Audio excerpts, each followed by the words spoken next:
City Council business meeting to order. City Recorder Krieger, please call roll. Council President Hu. Here. Mayor Lube. Here. Youth Councilor Vogel. Here.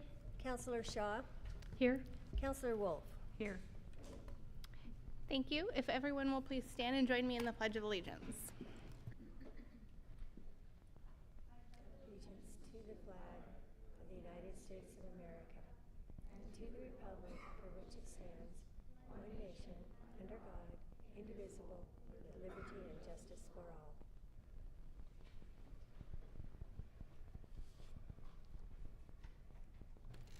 Thank you, everyone. City Council or city teammates, are there any non-agenda items this evening? Yes, Mayor, we have one non-agenda item. Assistant to the City Manager, Hendricks, will bring forward a resolution thanking Youth Councilor Vogel for her service. Excellent. Thanks. Good evening, Mayor and Council. My name is Nicole Hendricks, Assistant to the City Manager. And yes, I'm very excited to bring forward this non-agenda item to thank our Youth City Councilor for her year of service. We do have a resolution of thanks that I'm like, if I could ask the mayor to read in entirety. I think it's really sweet, and we'd love to hear all the accomplishments that you've done over the last year, and just thank you so much for your service, and we're lucky to have you part of the Tigard team. So, and then after that, maybe we could get a photo. Yeah, thanks. Sounds excellent. Okay. A resolution thanking Maddie Vogel for her service as Tigard's Youth City Councilor for 2023 and 2024. Whereas Maddie Vogel's term of service will end June 30th, 2024, completing 1 year of outstanding service to the City of Tigard, Oregon as our youth councilor. And whereas Councilor Vogel has earned the admiration of her fellow council members who have shared the following. Youth Councilor Vogel really did a wonderful job representing the youth opinion and speaking up. She was incredibly engaged with her peers and getting them involved in local government. She was also always looking for ways to connect and had many ideas on making government more accessible. Her work has been greatly appreciated. I would like to thank Maddie for her thoughtful engagement as youth councilor.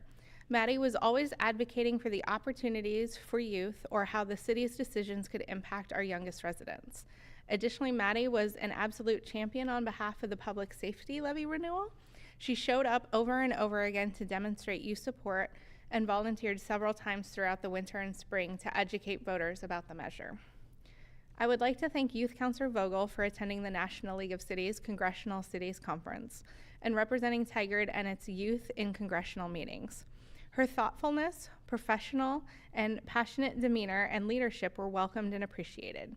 I also appreciate her attending National Night Out in Tigard the first Tuesday in August of 2023.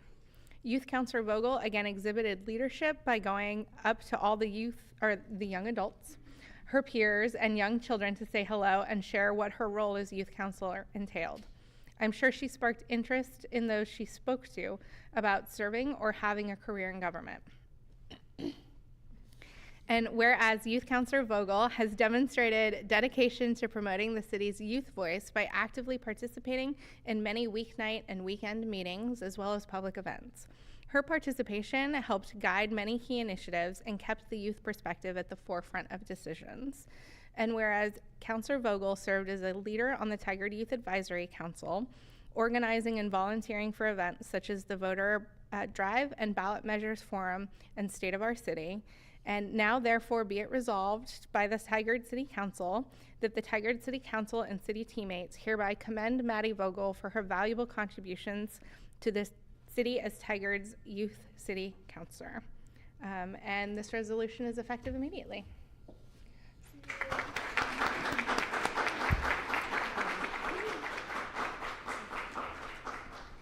I think the resolution, says a lot of it, but I think I really just want to thank you for everything that you've done and all of the opinions that you've represented and kept the youth at the forefront. And I just want to say it's not goodbye, it's see you later. As the student body president, you will be here monthly to give us updates. I know it's not the same, but it feels wonderful that we still get to sort of keep you around. And is there anyone else who'd like to share anything? Or, all of you submitted, so, okay. Excellent. So I would entertain a motion to approve Resolution 24-18. Mayor, I move to approve resolution number 24-18. I second the motion. It's been moved and seconded. Is there any discussion?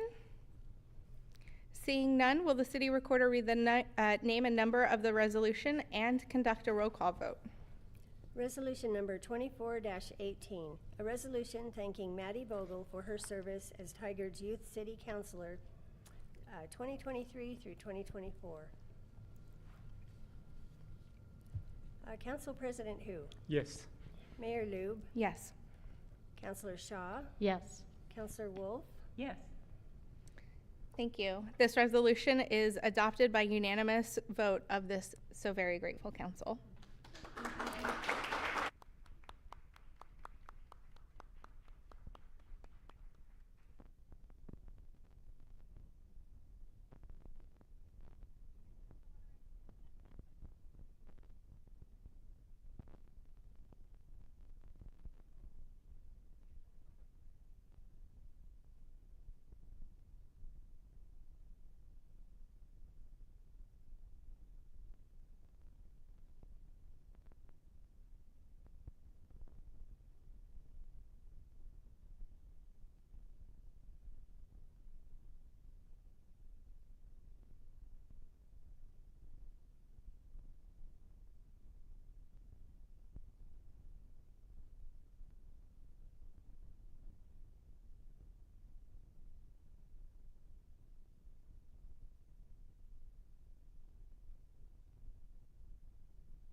Thank you, everyone. We will move on to proclamations and recognition. And I would like Dr. Sue Reekie-Smith to come up into the hot seat.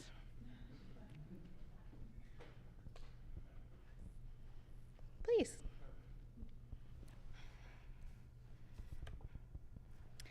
It is going to be my honor to proclaim June 30th as Dr. Sue Reekie-Smith Day in Tigard. And I am also going to read the proclamation. Whereas Dr. Sue Reekie-Smith is retiring from the Tigard-Tualatin School District after serving as superintendent since 2016 and serving as a champion for education for more than 25 years. And whereas we reflect on Dr. Sue's guiding principle, I am an educator because I believe in the life-changing power of education.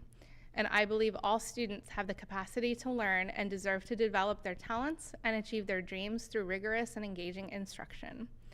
And whereas, in addition to her work with TTSD, Dr. Sue was appointed to the Oregon Educators Benefits Board in 2019, joined the AASA National School Superintendents Association Governing Board in 2021, and was appointed to the Governor's Educator Advancement Council in 2022. Dr. Sue also served as president of the COSA, C-O-S-A, Oregon Association of School Executives, representing Oregon school superintendents for the 23-24 school year, and on the Tigard and Tualatin Chamber of Commerce boards. And whereas the city of Tigard is thankful for Dr. Sue for her dedication, passion, leadership, and commitment to TTSD, students, administrators, and the Tigard community. So now, therefore, be it resolved that I, Heidi Lube, Mayor of the City of Tigard, Oregon, do hereby proclaim June 30th as Dr. Sue Reekie-Smith Day.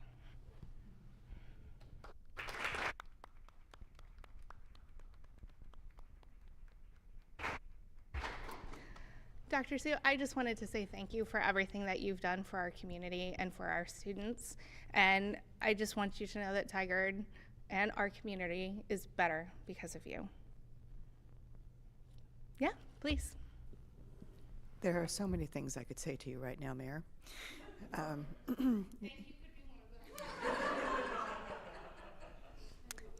And no, it is to say thank you, but to thank you and to thank the council and to thank this city for the way in which they reached out and continued in partnership through some very difficult times. We could not have done the work that we were able to do over the last 6 years in Tigard-Tualatin School District without your partnership. not just from you, Mayor Lube, and from the council, but from the city manager, Steve Reimer, to now Chief McDonald, and certainly Chief McAlpin before him. That is a great gift. I am truly blessed, honored, and humbled by this proclamation, and am indeed grateful for the opportunity to serve this community. Thank you. I also wanted to see if anybody else wanted to say anything. I know Councilor Wolf also served with you on the school board, so Councilor Wolf. Thank you, Mayor. You're in my house now, so you have to sit there and take it. I will be brief, but I just have to share the gift that Sue Ricky Smith was in my own development, in my learning over the past few years. Had the opportunity to be part of the outreach to Dr. Ricky Smith, to come to Tigard, and her fire for student success and achievement through relevant instruction, and just the belief, truly, we say it a lot, but it's to her core, that all children can learn and they're given that opportunity in a warm and welcoming place. And it was her passion, and she demonstrated that over and over again as we continued to meet hurdles through the pandemic, how we navigated instruction through Pack with Pride, how she literally opened up doors so that we could continue to work and deliver the much needed food and resources to our families. She cared deeply about our relationship with our school resource officers at a very difficult time in our country, and we sat together with Tigard Police and Tualatin Police and walked through those very difficult conversations on what was right for our children and our schools, and then just continued again to open up thought opportunities for our students as we not only had our advisory student representatives, but drove conversations and policy decisions. So she did all that. She led by modeling opportunity for students. And I thank you for all that you have done. And you've done it with grace, servant leader mindset, and just so appreciate you. So thank you. Anyone? Yeah, Youth Councilor Vogel. Well, Counselor Wolf said it perfectly, but as a student, it's never gone unnoticed how much you look to learn and listen from us, and I really appreciate that because it really does make all the difference. Thank you so much. And I have this for you.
Thank you for indulging us during our last city council meeting of the fiscal year, which means it's a lot of endings and new beginnings celebrations, which always feels a little weird to do in the middle of summer. So public comment is the next item on our agenda, and our call-in number is 503-966-4101. Please call now to get in the queue or log in to testify by video. We did have one public comment last week, and the city team is following up directly with that individual. We didn't receive any written comments by noon on yesterday. City Recorder Krager, has anyone signed up for public comment in person? Let me check one Okay. last time. We're just hopping right along.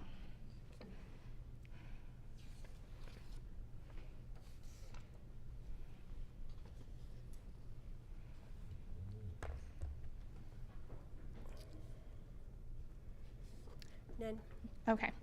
Thank you. There is no one signed up in person. And Mr. Wold, are there any phone callers in the queue or anyone wishing to comment by video this evening? Mayor, there are no callers in the queue and no requests for video comment. Okay, thank you so much. The next item on our agenda is the consent agenda, which is used to accept routine business. A counselor may pull an agenda item if they want to vote on it separately. Today, we have to receive and file the May 21st, 2024 election canvass of votes. Is there a motion? Mayor, I move to approve the consent agenda as presented. I'll second. Thank you. It's been moved and seconded. Is there any discussion? Seeing none, all of those in favor, please say aye. Aye. Any opposed? The consent agenda is adopted by unanimous vote of the council. The next item on our agenda is the youth counselor appointment effective July 1st. And we had 3 applications for the youth counselor for our next year. Council President Hu and I put them through a very rigorous interview process. I kid, it was very kind, to really get to know the individuals who were wanting to serve our community. And we were so lucky to have a robust discussion and have 3 really incredible candidates. And we did elect to appoint Shreya Maini. Please come up here and correct me on the correct pronunciation of your last name. But we have elected to present her as our recommended option for the youth counselor effective July 1st, 2024 through June 30th, 2025. And she is here today, so I'd like to go ahead and welcome you to come on up in the hot seat. Next week you will be at the dais with us, so. Could you help me with the pronunciation of your last name, please? Yeah, go ahead and turn it on. My nanny. My nanny? Okay. I will get you, I got this. Okay. Is there any discussion or a motion? Mayor, I'd like to move to approve, actually, I'm sorry, I'd like to move to appoint Sherry Manini as youth counselor effective July 1, 2024 through June 30th, 2025. I second the motion. Thank you. It's been moved and seconded. Is there any discussion? Seeing none, will the youth counselor provide an advisory vote? Yes. Thank you. All of those in favor of the motion, please say aye. Aye. Aye. Any opposed? Okay, the motion is adopted by unanimous vote of the council. Congratulations and welcome. I have a pin for you. Your official Tiger pin. Thank you so much.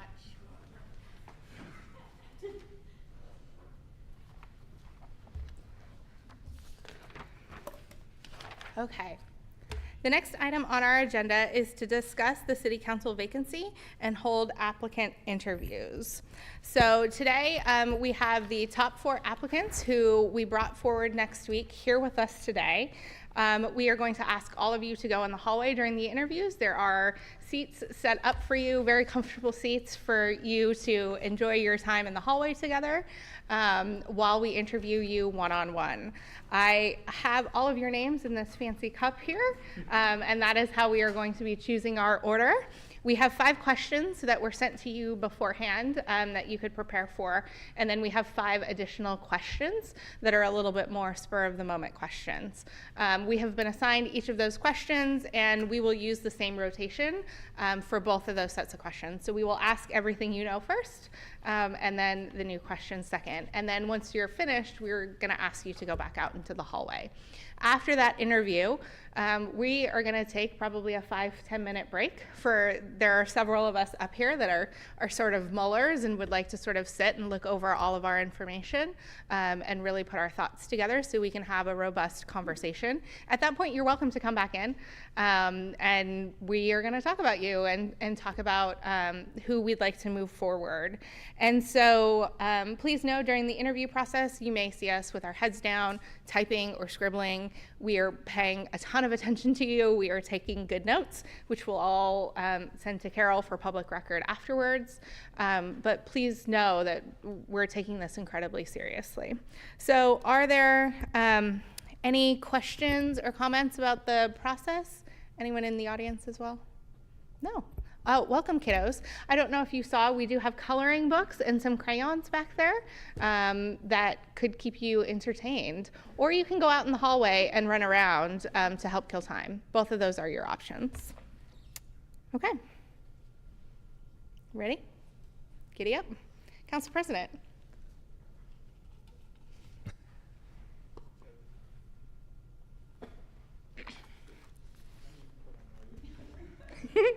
So tight.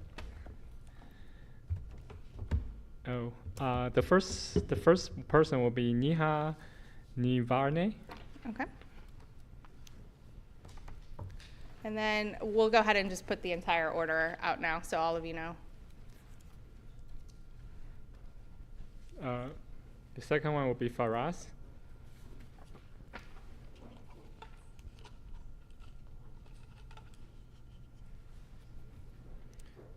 Gosh, these writings are so small. The third one is Barrett, and the last one is Jake. Okay, excellent. So we will come out and get you when it's your time to be interviewed. If you need to use the restroom, there is a restroom available in the police department, or if you need a beverage or something, let us know and we can get you some water. No, come on in.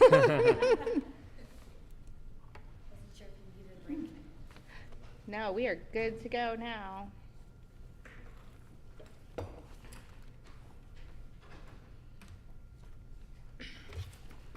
Welcome, Neha. Thank you for having me. It's nice to see you again. Yeah, I haven't. I've seen some of you in action before, but not all. But nice to meet you. Closer? Is this all right? All right. There is no real time limit on your questions other than we ask probably 3 to 5 minutes answering them. Just because we have 10 questions, we want to make sure that we can give everybody time and all of us to be using all of our brain power. So we will start with Youth Councilor Vogel. Hello. Okay. First question. Do you believe that the community promise is an effective way to achieve Tigard's vision and implement our goals? I think that the city council's goals tell us the what of what the city wants to accomplish. From my perspective, the community promise gives us a framework for how. So the 5 E's that we see displayed there, equity, environment, economy, engagement, and excellence, are a lens through which that I see that all programs and policies should be implemented. Given that, I do believe that they could do with some metrics or measurement around them. For example, I know that we just implemented or rolled out the Safe Parking program and similar programs. What does it mean to roll it out equitably, environmental friendly, with an eye to economic development and such? So I do believe that there is an opportunity to put some metrics around them to provide guidance when we are looking at rolling out some of these programs. But as I mentioned, I do believe that the community promise gives us a way to think about the how of implementation. I apologize. We should have introduced ourselves to you to get us started. So, Councilor Wolf, would you get us started and we'll just go on down? Hi, Neha. It's nice to meet you, and Maureen Wolf, and I was elected in 2022. Nice to meet you. Nice to meet you, Ken Hu, Council President. Heidi Lube, Mayor. I was appointed in 2019, served 4 years on the council, and I'm a year and a half in as mayor. Neha, it's a pleasure to see you. We served together on the Water Advisory Board, so hello. Nice to see you. Nice to meet you, Maddie Vogel, Youth Counselor for this past term. Congratulations on your term. Would you like me to introduce myself, perhaps? Hi, everyone. I already answered a question, but I'm Neha. I have lived in Tigard for about 7 years now. By profession, I'm a project manager, primarily in the technology industry. I have a master's in women's studies and in business administration. And over the last few years, I've been finding ways to give my skills and my time to the community, including I volunteer with organizations that provide aid to unhoused community members in Tigard and in Portland, and I served on the Tigard Water Advisory Board. I've seen my own little Indian-Mexican family grow. We just had a baby 3 months ago, and I've been thinking about topics like schooling for my kid, how she can thrive in a community and ward off the loneliness epidemic, how she can think about the cost of living as she grows up. And these are all just some things that are top of mind for me in this community. And yeah, so I'm happy to be given this opportunity to have this discussion. Thank you. Council President Hu? Thank you, Mayor. And my question is, describe how you will approach advocating for a policy, position, or program that you feel strongly about to your potential future council colleague. Provide either an example from your past experience or an example of something you might advocate for in this council position. Thank you for your question. My approach for advocating for a policy or a program would follow kind of a structure where I'd be clear about the ask and its context, including how the ask fits within the city council's goals, the benefits and any known trade-offs that would be necessary, the impact, including the budget and possible funding resources. And in all cases, I would aim to be civil, respectful, and I'd be keen to hear concerns from council members and hear other perspectives. As an example, I believe that Tigard should consider an expansion of park and ride facilities. I think that, as we all know, Tigard is experiencing a big population growth and in development, which obviously is leading to traffic congestion. Using public transit not only helps with the traffic congestion, but also might help alleviate some of the carbon footprint that many of us leave behind, and that's something that's important to me. Reducing traffic congestion also supports one of Tigard's 4 main goals of sustainable development. Now, for those of us who want to use park and ride facilities to take public transportation, the existing facilities can be limited, and they often reach capacity really early on.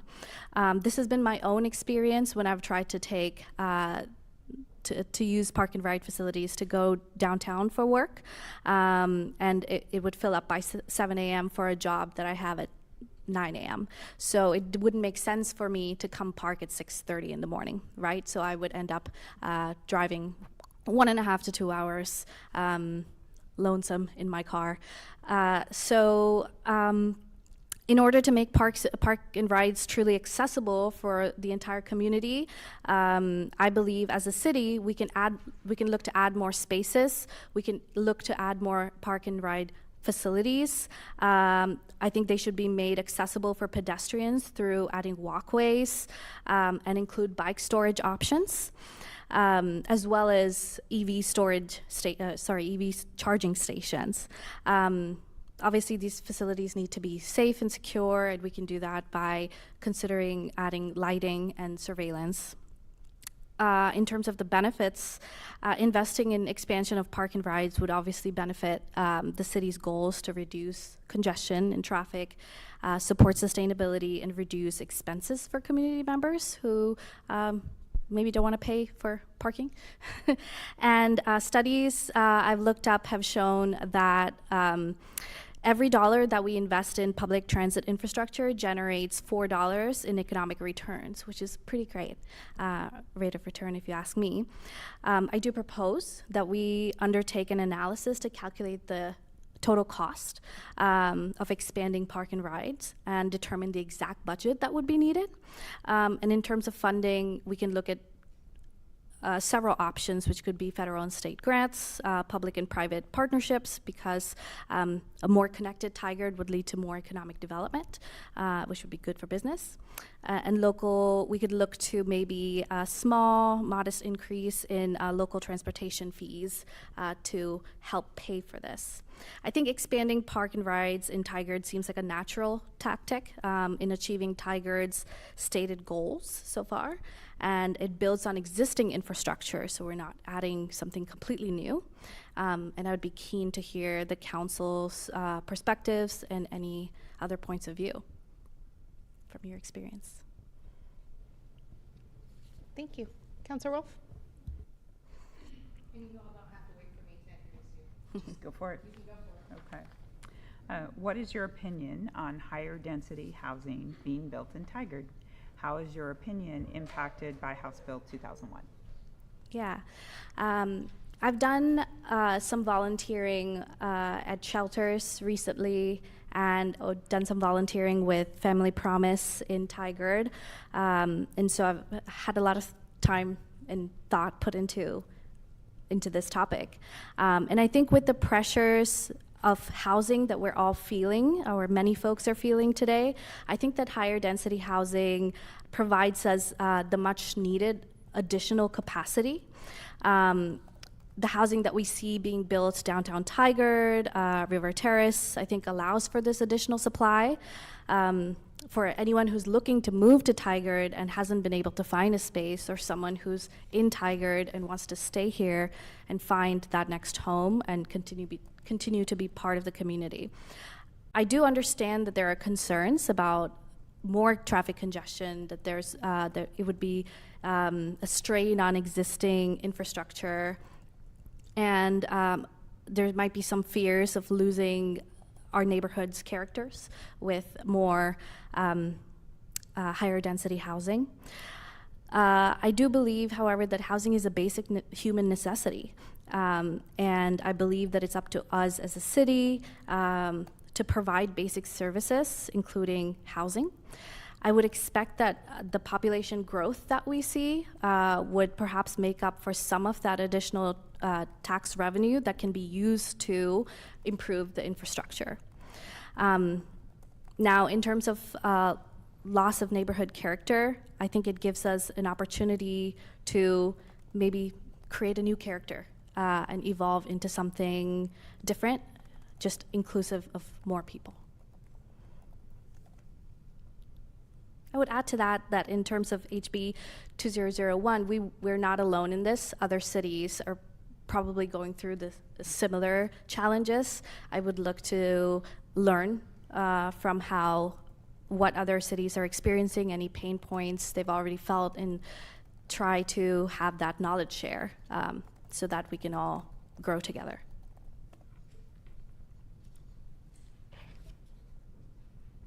Thank you, and I have a two-part question.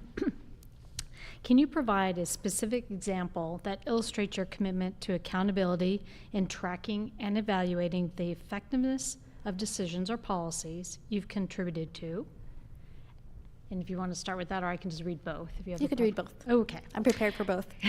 How did this example enhance trust and accountability within the organization or community that was impacted by these decisions or policies?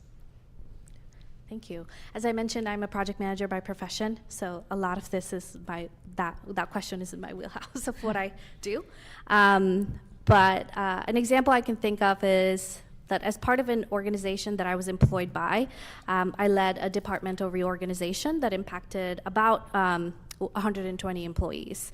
So the reorg was part of an effort for the organization to move more effectively towards their goals. So we decided as a leadership team that in order to achieve the goals, the business goals, we needed to be structured a little bit differently. What it entailed changing many employees' reporting lines. It entailed updating titles, and in some cases even changing roles. So as a project leader, it was my responsibility to not only ensure that the changes happened smoothly, but also to ensure that the team sentiment remained positive and that that the team morale didn't take a huge hit.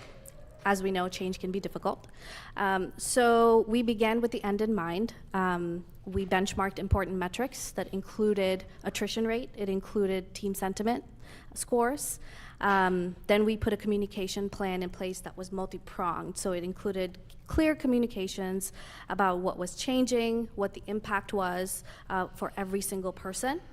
It included several roundtables where we would talk to teams as a whole and give them an opportunity to give input into how the implementation was going to take place. We did what we called pre-mortem, where you figure out what could go wrong before it happens. So it's an opposite of post-mortem. We did office hours with HR as well as a survey. Our commitment was to ensure that with each milestone, we gathered feedback, we prioritized, we addressed, and addressed issues, and we made action plans that we communicated out to the entire team. What this led to was the team feeling like they knew what was going on, even if not everybody agreed with what was going on, and that they had an avenue to raise concerns. They could also see that action was being taken on the most pertinent issues. We can't always get to all the issues, but the most critical ones were being addressed. We also added forums where we talked about how we were advancing business goals, so folks felt like the change wasn't just for change's sake, but there was actually business impact that was being positively seen. And as a project manager by trade, I enjoy structure. I enjoy putting plans in place, measuring the impact, and looking at the communication plans so that we can build transparency, and we can also build team morale as a whole for everyone that is involved, that puts so much effort into any change that needs to occur.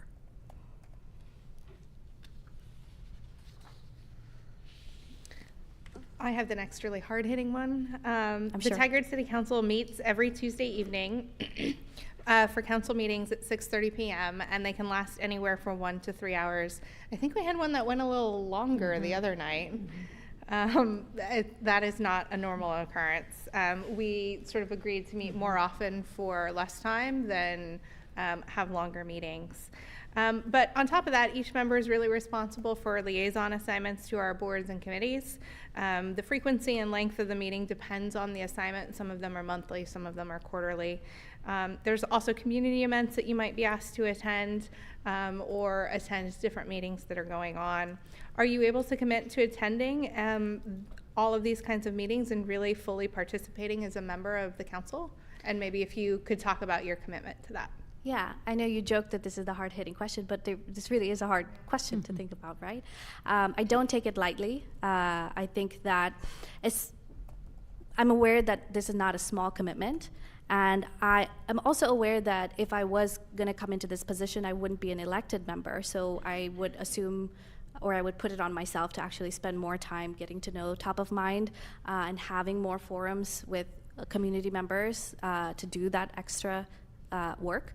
So my short answer is yes. The more I think about it, the more excited I get about it. And so personally, I think that would be a good challenge for me and a learning opportunity for sure.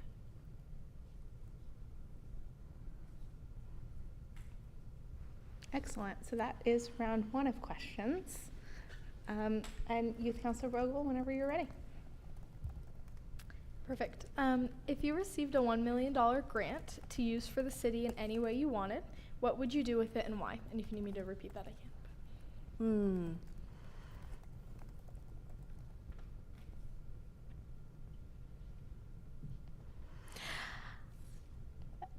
I know a $1 million grant, I don't know if that's a big amount or a small amount for a city of 60,000 or 50-ish, 50 plus thousand.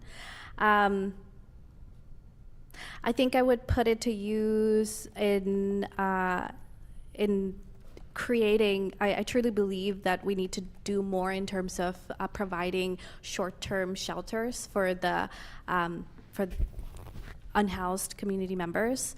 When I look at the shelters around us, we know that, you know, homelessness is a really big pain point.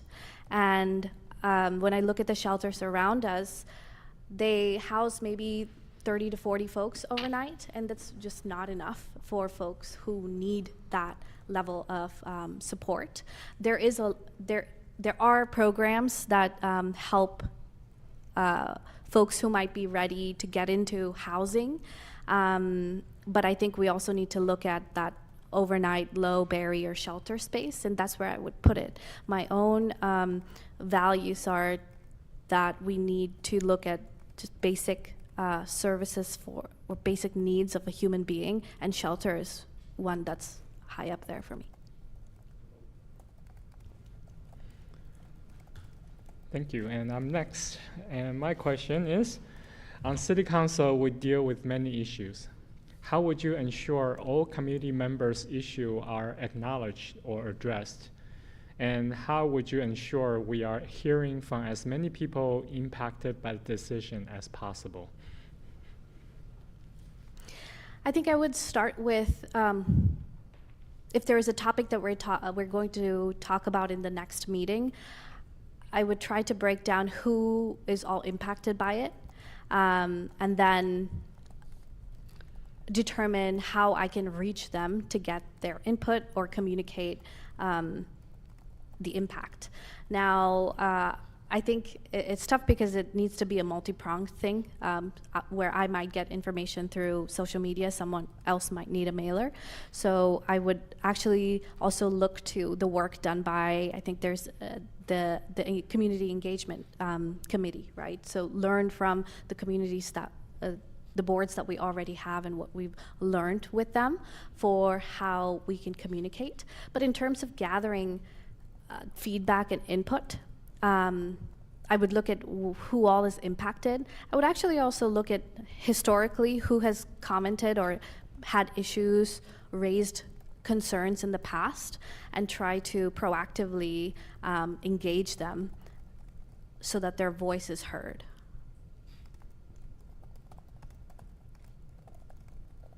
Okay, next one back to me. Oops. Oh, no, I'm on.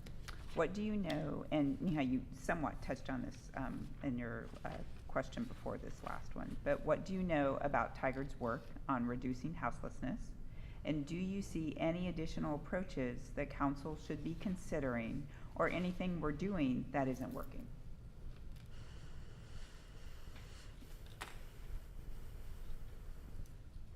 I think it remains to be kind of seen the impacts of the of the actions that have already been taken. For example, the safe parking program, and I've touched on, I think that there's definitely a need for shelter, expanding shelters, and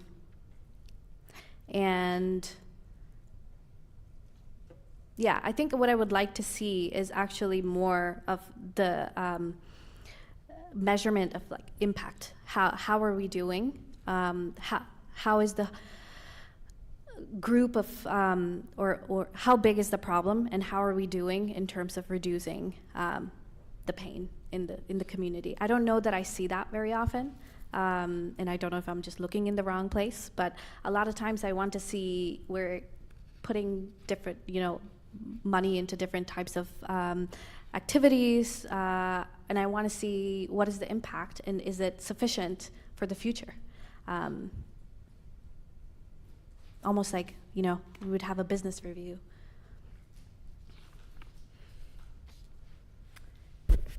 Thank you. Can you please name some of the city's economic development initiatives and programs? What other strategies, initiatives, and/or programs do you propose to foster sustainable economic development in our city, ensuring equitable growth and prosperity for all community members? What was the first part of the question? Can you name some of the city's economic development initiatives and programs?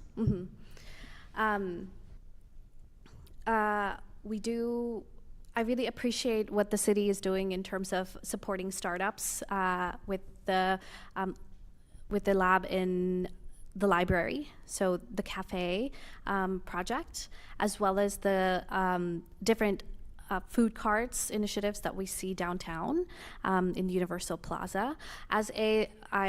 I have had an interest in starting my own yoga studio for a long time here, and I have been trying to figure out, how to do it. It's not the right time right now, but and as I see these businesses being encouraged, I have had meetings with the economic director here in Tigard about it. It's very encouraging. I think that in terms of economic development, completing all of our projects related to making Tigard more connected with the Tigard Triangle, as well as downtown Tigard.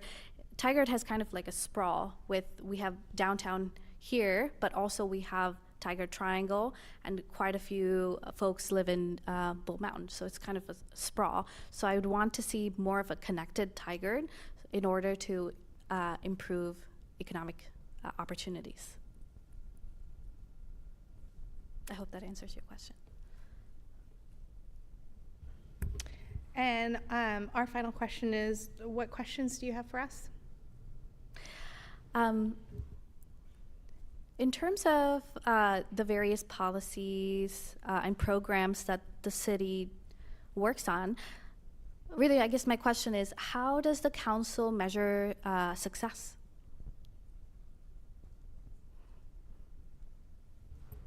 I think that's a really good question. I will take, I guess, a first stab at it, and I think it depends on the policy or the council sort of measure. Some, I think, have more of a broad policy, especially if you look at our council goals. We have quarterly updates. So for reducing houselessness, one of the goals is literally just to create more shelter. So creating more, adding to the number means that goal is successful. I'm glancing at some of the other goals, and I think there's 4 of them. Yeah, it's at an angle and it's shiny. Some of them are pretty black and white. One of them is modernizing city services, which included, also going after our police levy. Check. A lot more work went into that check, as Councilor Wilk is laughing. But some of them are pretty black and white, but I think others are a little squishier, where it's a little bit more difficult to have the metrics, but to know that the goal is just as important, even if it's not a checkbox. I think for me personally, one of the most difficult things about getting into government is the progression, and that we don't always get to shoot for perfect. We get to shoot for progress, moving in the right direction. Does anyone else have anything to add to it? Yeah, Councilor Shaw. I think too, the council was very clear on goals, and also minimized the amount of goals we had this year so that they were more achievable, or we could put metrics, the levy, perhaps even the charter revision. So I would say simple can be more, and I think we were effective under the mayor's leadership to really be concise, and that enables the metrics. And are the goals a distillation of what we've heard from community members, or how do you set them?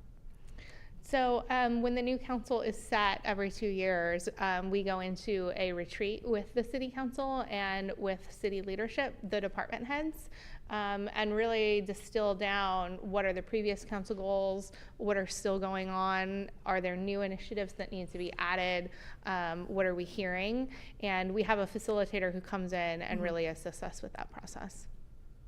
That's great. Sometimes I think individuals who've been on council perhaps can be, I think, a little bit more influential, just because there's so much going on that, bringing everyone along and talking about maybe bits and pieces that aren't as well known but need to be addressed too.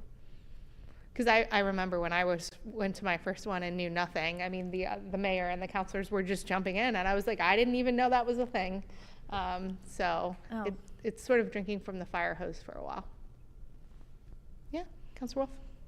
Thank you, Mayor. The only thing that I was going to add, Miha, is that kind of how did you get information?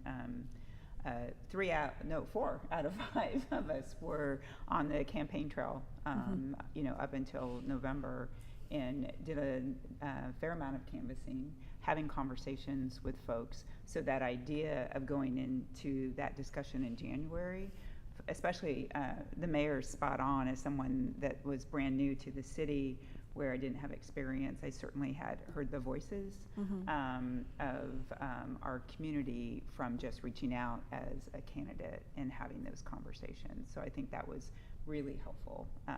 And I think many of us had that feedback in a variety of ways by talking to the community. And it's a really important aspect, I think, to be out and chatting.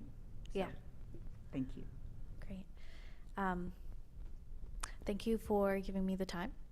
I just doing the research for all the different topics was very fun, and I really enjoyed learning a lot. And I think that I don't have a background in government, but I think that having someone with a new perspective reduces assumptions that maybe are long held and might challenge them. So that's my little plug for myself. Thank you so much for being here and being interested in the position. We really, really appreciate it. Thank you. So I will walk you out and Great. Did I take half hour?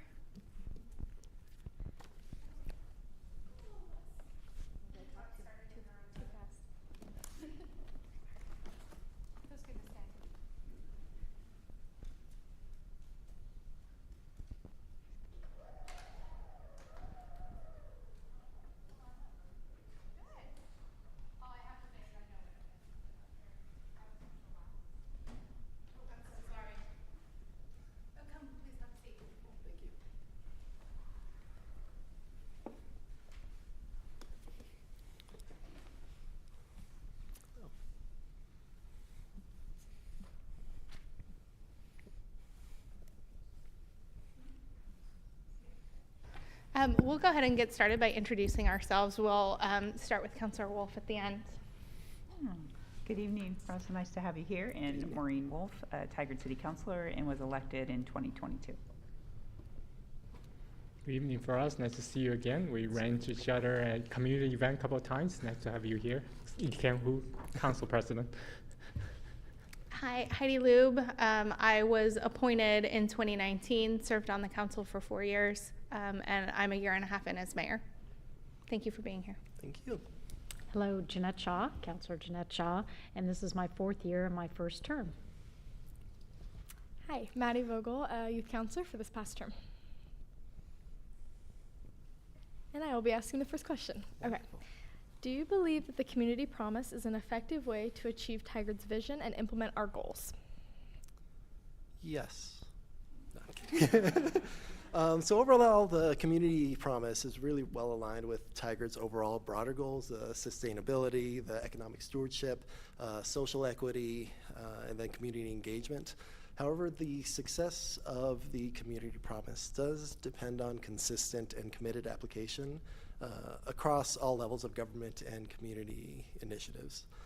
So ensuring these sort of measurable goals, continuous evaluation, and active community involvement do end up being essential in translating these promises into tangible outcomes overall. So with equity, the projects like the inclusive playground at Cook Park really did improve overall access to community members regardless of their background. One of my favorite stories while going there with my kids was seeing one of the kids' grandpas, not my own, but another one, be able to wheel themselves over next to the kids while they swing, and they had mentioned that it's not something that they've been able to do in the past, which is really touching. In terms of looking at the environment, we need to continue to embrace sustainability. The practices that we have really do help to protect and preserve all of our resources for future generations. In terms of economy, the fiscal responsibility and responsible stewardship of our finances do help attract businesses and really help bolster that economy. Encouraging active engagement does ensure diverse perspectives when considering decision-making processes. The council has really created a community where we can bring the whole family, and there are crayons and coloring books and things like that, and it really helps involve all the voices within the community and build that trust. And then, excellence, maintaining quality services overall, striving for excellence, and really setting those high standards to drive innovation and continuous improvement over time. And I do feel I have the education and experience overall to really help lead our city moving forward. I'm next.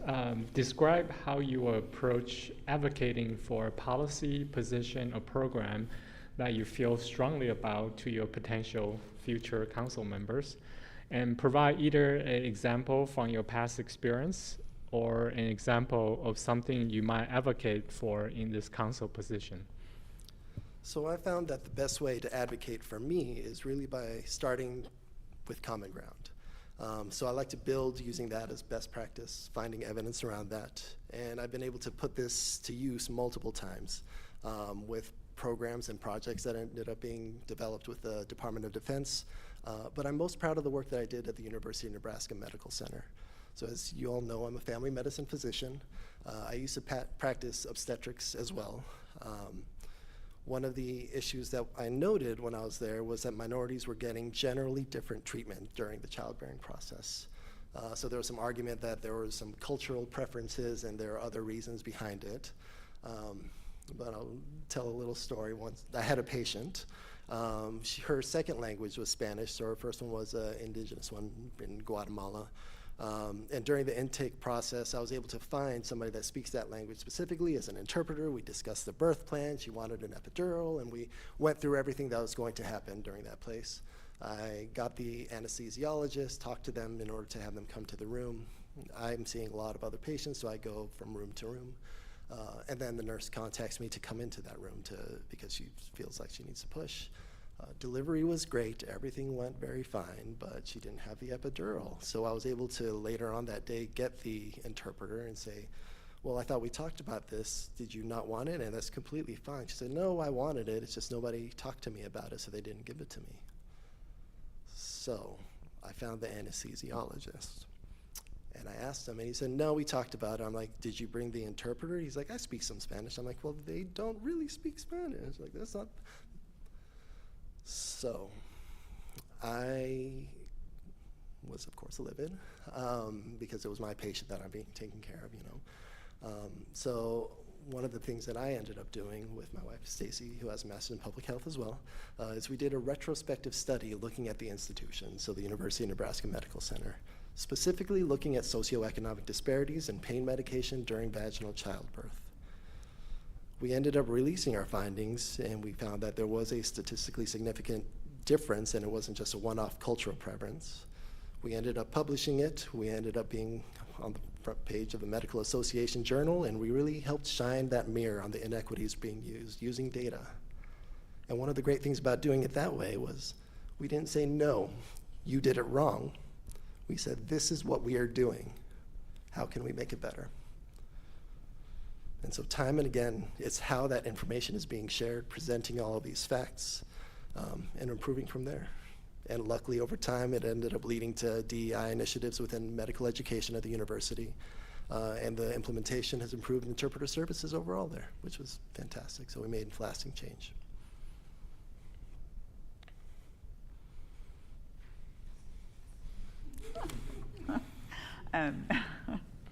Thank you, Ross, for that.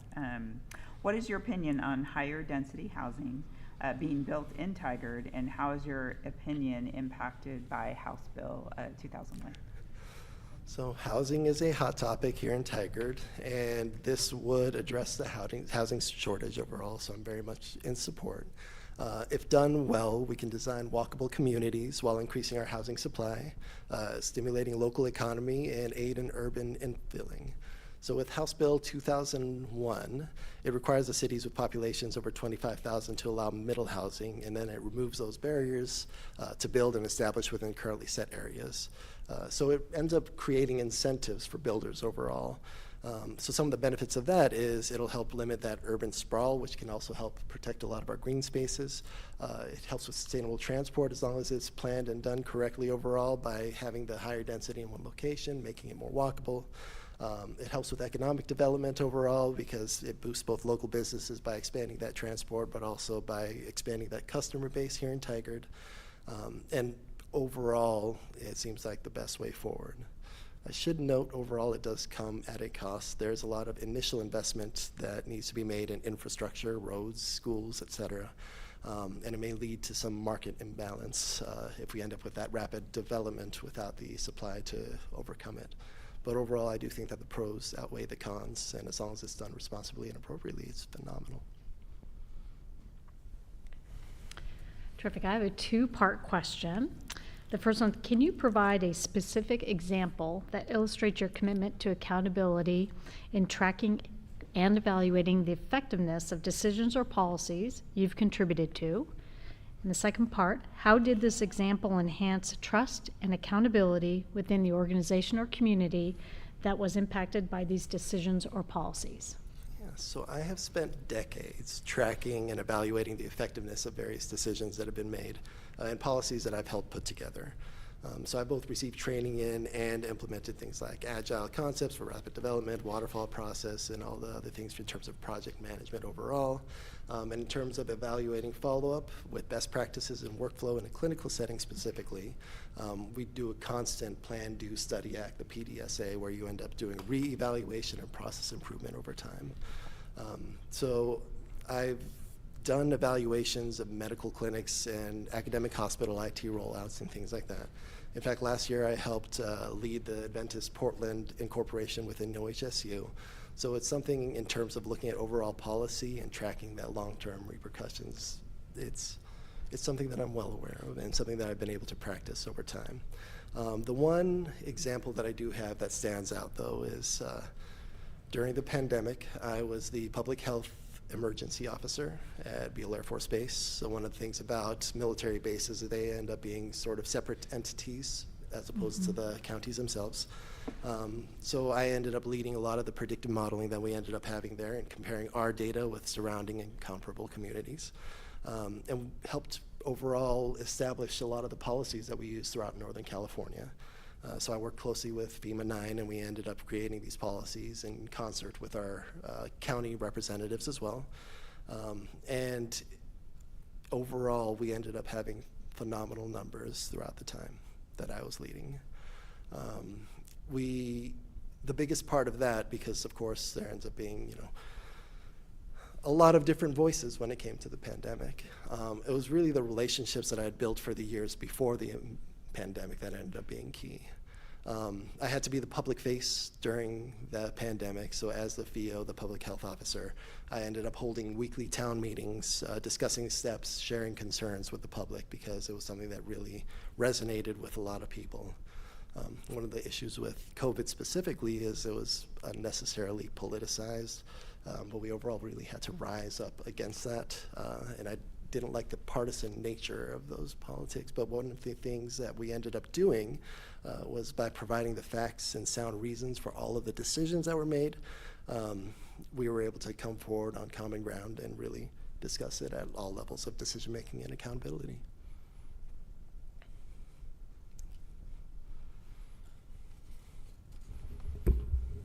Thank you. The Tigard City Council meets every Tuesday evening for council meetings starting at 6:30 p.m. and they last anywhere from 1 to 3 hours. Each member is responsible for liaison assignments to our boards and committees. And the frequency of those assignments really depends on the assignment. Some of them are monthly meetings that are an hour, some of them are quarterly meetings. And so they just vary. There's also community events that you might be asked to attend. And we want to ask you if you're able to commit to attending and fully participating as a member of council and reflect upon your answer. Yes. So we're already attending most of the events already. My wife's already committed to a lot of these committees, a lot of the boards. I end up volunteering at a lot of these. And we really do make an effort to go as a family to sort of instill that importance of service in our family and our children. The only difference here would really be that instead of just volunteering behind the scenes, I would end up in a more public position. So, yeah. Perfect. Okay. Next question, and I can repeat this if you need. If you received a $1 million grant to use for the city in any way you wanted, what would you do with it and why? I would try to find a way to expand mental health services throughout the city. One of the things about Tigard specifically is, believe it or not, we have some of the best health access in Oregon. So it's southwest Portland, so around the south waterfront, and then Tigard's number 2, like this area right here. There's a lot of different ways that OHA came up with all of these numbers, but it ends up being time until you're able to see your primary care, distance you need to go, mental health services, things like that. But the fact that we are number 2 and it is so difficult to get care means that overall in Oregon we have a larger problem.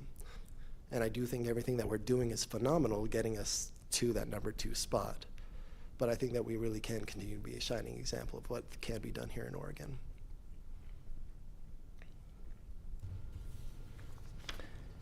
I'm next. On City Council, we deal with many issues. How would you ensure all community members' issues are acknowledged or addressed? And the second part of that question is, how would you ensure we are hearing from as many people impacted by the decision as possible? That is very difficult. So, one of the biggest issues is every medium that you use in order to try to get people is going to be biased in one way or another. One project that I had done in the past was we tried to get a group of, basically try to do surveys during COVID, but then we found that when we were trying to reach out via Facebook, we only got a subset of the people that use Facebook, and not everybody does. When we try to get a set time that people could come in, well, that ended up being a problem as well, because then you only got people that weren't working between noon and 3, and that also ends up being a subset of people. So really it ends up being sort of this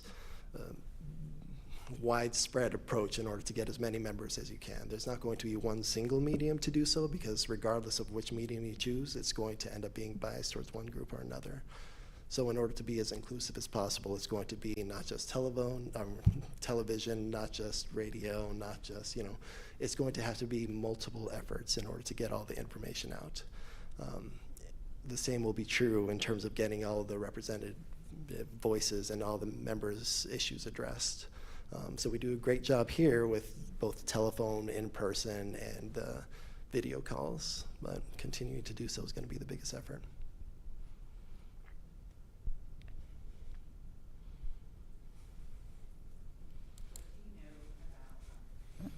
What do you know about Tigard's work on reducing houselessness? Do you see any additional approaches that council should be considering, or anything we're doing that isn't working? So we live next to Christ the Church. So I've heard quite a lot. I don't agree with a lot of what's been, but we've heard, they're quite vocal about, the safe parking programs.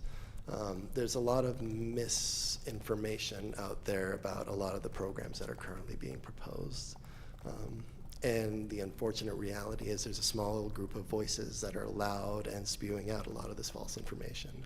So finding a way to bring everybody sort of to the same page, make sure everybody knows exactly what the process is and what City Council is doing, even though that's not technically a City Council thing, but making sure that everyone is appropriately and accurately informed of what is happening would be a great first step. In terms of other programs that have worked, there are a few that I've seen in various communities. The safe lots do help to a certain extent. It helps for a small group of individuals. The safe lots are small, it's just a couple of cars. But some of the bigger things that do end up needing to be bolstered ends up being working with a lot of nonprofits that we currently have. So we do have things like the Good Neighbor Center and a lot of other programs that do phenomenal work. So making sure that we partner with them is going to be key moving forward, so that we can pool our resources and all work together in order to make it more appropriate.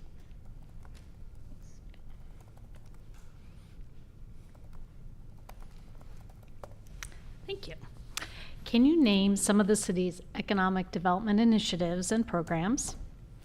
And then the second question, what other strategies, initiatives, and/or programs do you propose to foster sustainable economic development in our city, ensuring equitable growth and prosperity for all community members? and I'm happy to repeat if Please you need. do. Okay. So the two-part question. The first part, can you name some of the city's economic development initiatives and programs? What other strategies, initiatives, and/or programs do you propose to foster sustainable economic development in our city, ensuring equitable growth and prosperity for all community members?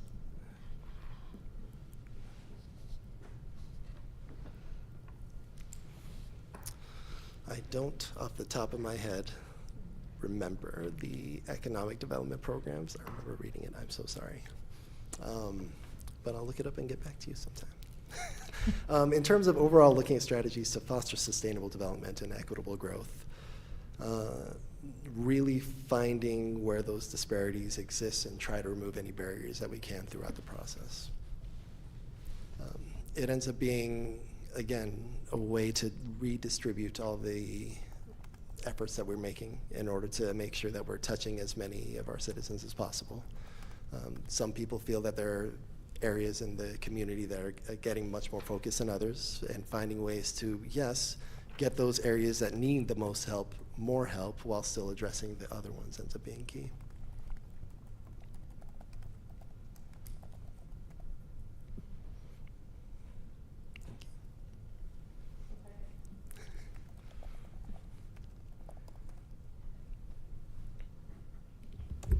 Our final question to you is, what questions do you have for us? Luckily, I was able to pick Council President Hu's brain a few weeks ago before applying, because I wanted to make sure I had all of my questions answered before actually doing so. Mayor Lube, what is your favorite part of serving with the city? Making an actual impact, being able to move the city forward, and getting to do fun events with the youth. I have a soft spot for that, absolutely. And the shock on people's faces, kids especially, when they find out I'm the mayor. And all of a sudden they think I am very important. Did you see the coloring book of you at Juneteenth? I did, yeah, yeah. I mean, that's one of the things is we've never before had a coloring book. We've never before had childcare at different events, and working really hard to ensure that families feel welcome. Because with a small child of my own, I could not attend a meeting like this if there wasn't something like a coloring book. And we've made an impact. The Congresswoman now has activities for kids at all of her stops too, because she saw us do it. So that's pretty cool. We appreciate it. Thank you. Yeah. Any other questions? No, ma'am. All right. Any other Thank you so questions much. for me? Wonderful. Thank you.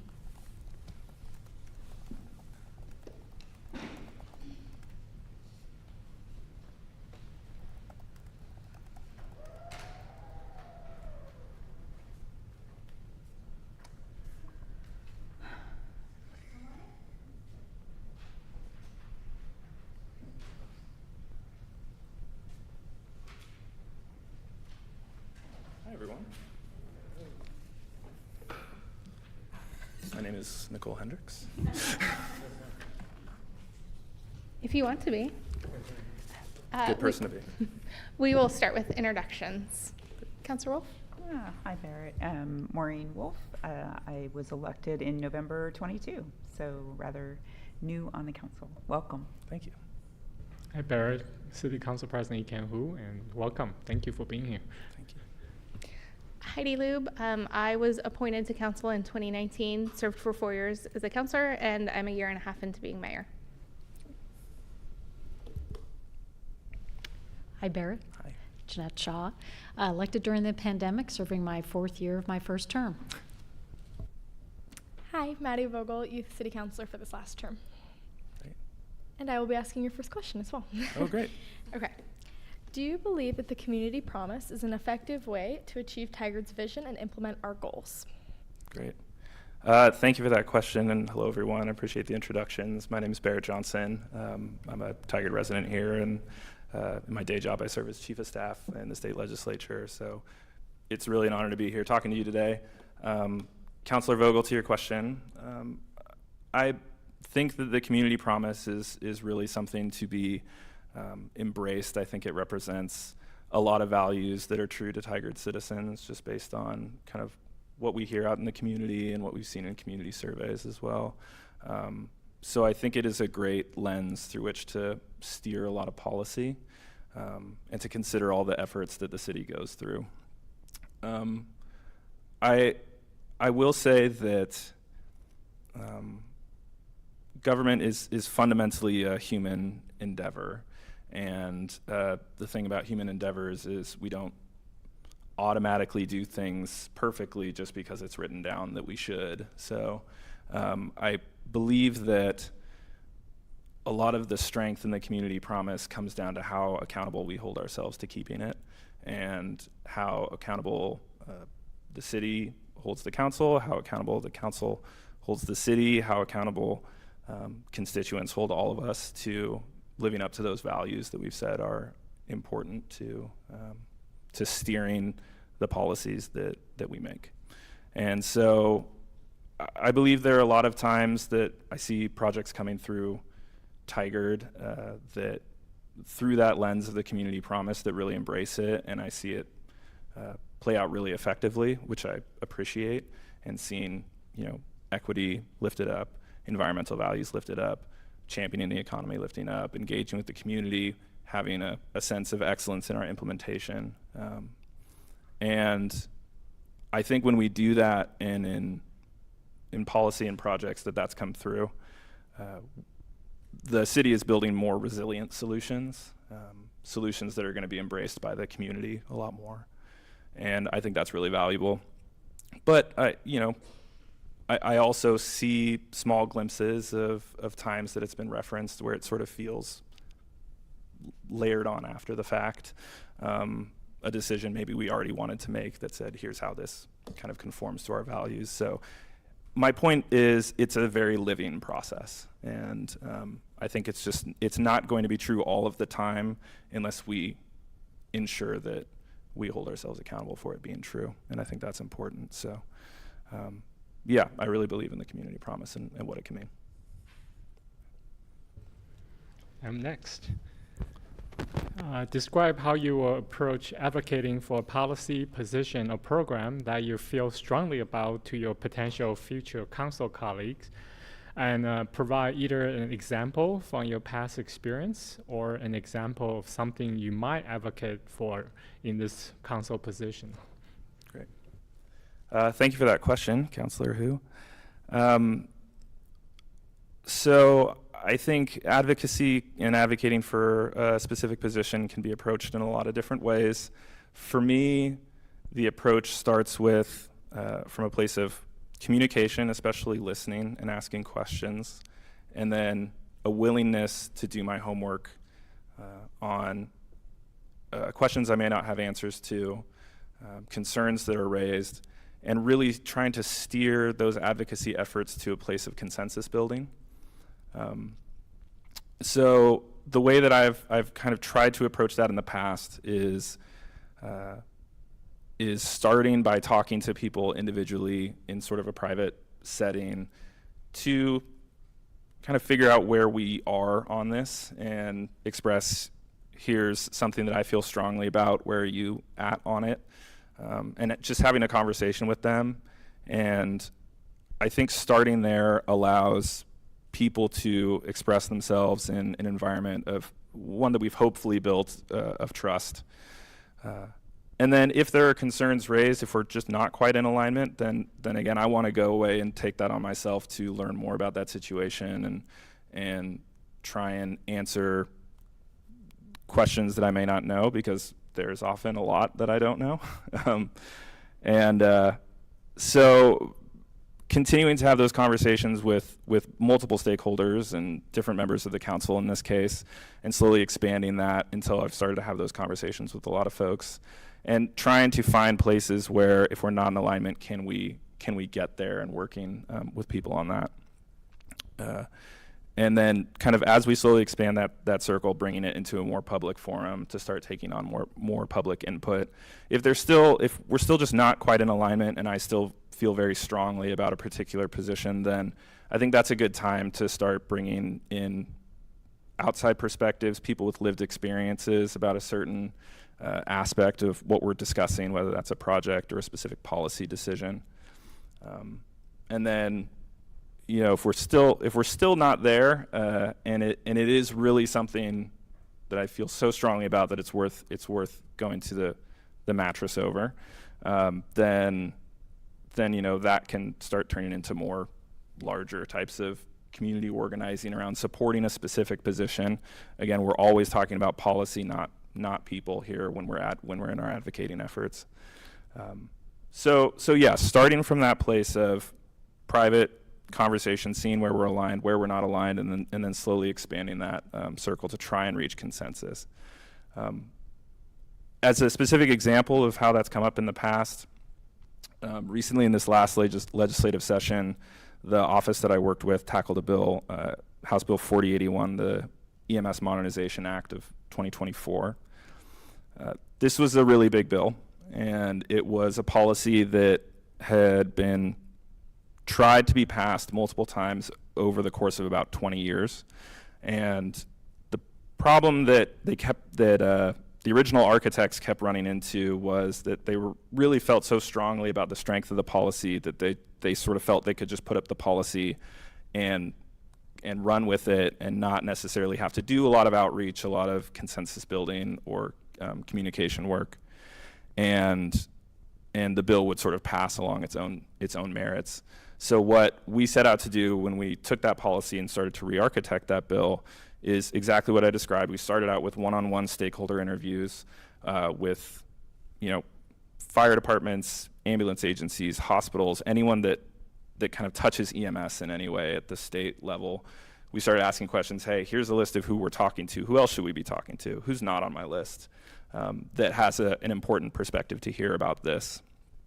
And then once we kept developing that list and talking to more and more people. I think we took over about 120 individual meetings just to learn more about what we didn't know and perspectives that we hadn't heard.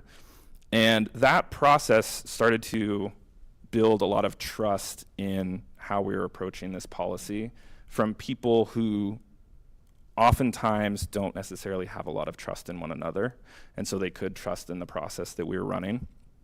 And we expanded that out to work group tables where we started presenting solutions, constantly asking for feedback, and people who were originally against the policy entirely or had significant problems with it were able to find places of value in this policy that they could get behind. And ultimately, when it came before a vote in the state legislature, it passed both chambers nearly unanimously. And so this policy that had taken 20 years to cross the finish line was very successful and had a large coalition behind it. Not because we dug our heels in and because we really tried to strong arm people to our way of thinking, but because we've been very open. We tried to listen as much as we could, tried to build consensus, and what we walked away with was a stronger bill, and for the first time in Oregon, a state EMS program.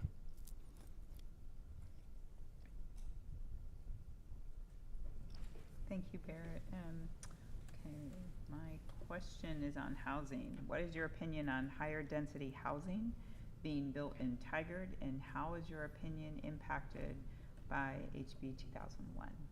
Great. Thank you, Councilor Wolf. Yeah, that's a great question. It's kind of at the forefront of a lot of what we're talking about at the state level, certainly at the national level, is how are we dealing with this housing shortage. And I want to say I really applaud Tigard's efforts and the rate at which you've adopted building affordable housing units, middle housing, and a lot of like mixed housing types in different lots. I think, River Terrace 2.0 is sounding like it's going to be right up that alley as well. I believe in the vision behind high density housing and infilling. I think that it makes a lot of sense when we're talking about addressing our housing shortage to, especially when we put it through that lens of of equity and environment and climate justice is it helps to build where close to a lot of services, close to a lot of transit, rather than necessarily building a lot farther out, significantly larger properties that may also require significant development, new services set up, inroads to services, you're putting more cars on the road to get to those services. So I think it does make a lot of sense. It also kind of forces an approach that is a little bit more, that leans more towards affordable housing, because the space you have to work with is just not as large. And so there is a trend towards properties that aren't as large and homes that can be a little bit more affordable. So I do believe in that, but I think what we have learned at all levels of government is that it's going to take a lot of different approaches to solving our housing crisis. There's not going to be one thing that pulls us out of this. And so, you know, when you talk about 2001, I think 2001 impacted our perspective on it a little bit. I think Tigard, you know, was already able to build middle housing, and then you had the 2001 that passed in 2019, which allowed that to be adopted statewide and maybe accelerated Tigard's approach to that. I think there was another House Bill 2001 that passed again in 2023, which also, you know, provided a lot of money and really encouraged cities to build in a certain way and reach certain targets within its city limits for how many houses to build. It also provided some rough guidelines to when and how to expand the urban growth boundary, as you all well know. But I think really the heart and soul of this fight, when we're talking about high-density housing, infilling versus expanding the urban growth boundary, I think that happened with Governor Kotek's bill, House Bill 3414, which was at first unsuccessful in the 2023 session, and then was successful in the following session in the form of Senate Bill, I want to say 1530, I think in 1537. 1537, yeah, you got it. And I think the reason that I focus more on that bill is because that bill did not pass the first time, I think for a couple reasons, but the main one was that it provided a lot of unilateral authority for local governments to expand urban growth boundaries to an extent. And that made a lot of conservationists very nervous. People who care deeply about the environment felt that that was really encroaching on our green spaces and putting a lot of power in the hands of housing developers to encroach on our environment. And we heard a lot from constituents when that bill was up about how that was really unacceptable to them. And it started more of that philosophical discussion between what is the right approach to resolving our housing shortage. Is it infilling? Is it expansion of the urban growth boundary? And people have different perspectives on that. And so I think the approach in the following session was a good one. There was still an expansion of the urban growth boundary, but it was very constrained to the point that conservation groups felt better about it, and they stayed neutral on the bill, able to be successful. But I think that that fight really happened in that bill, and it told me that a lot of Oregons, especially in our metro areas, want to prioritize high-density solutions and infilling over expansion of the urban growth boundary. And I think if we're to be servant leaders, then that's a mindset we should similarly respect and embrace. So that's why I ultimately believe in the vision of infilling. Yep. Thank you, Barrett. My next question will be a two-part question. Oh, great. The first part, can you provide a specific example that illustrates your commitment to accountability in tracking and evaluating the effectiveness of decisions or policies you've contributed to? And the second part, how did this example enhance trust and accountability within the organization or community that was impacted by these decisions or policies? Great. Thank you for that question, Councilor Shaw. Appreciate it.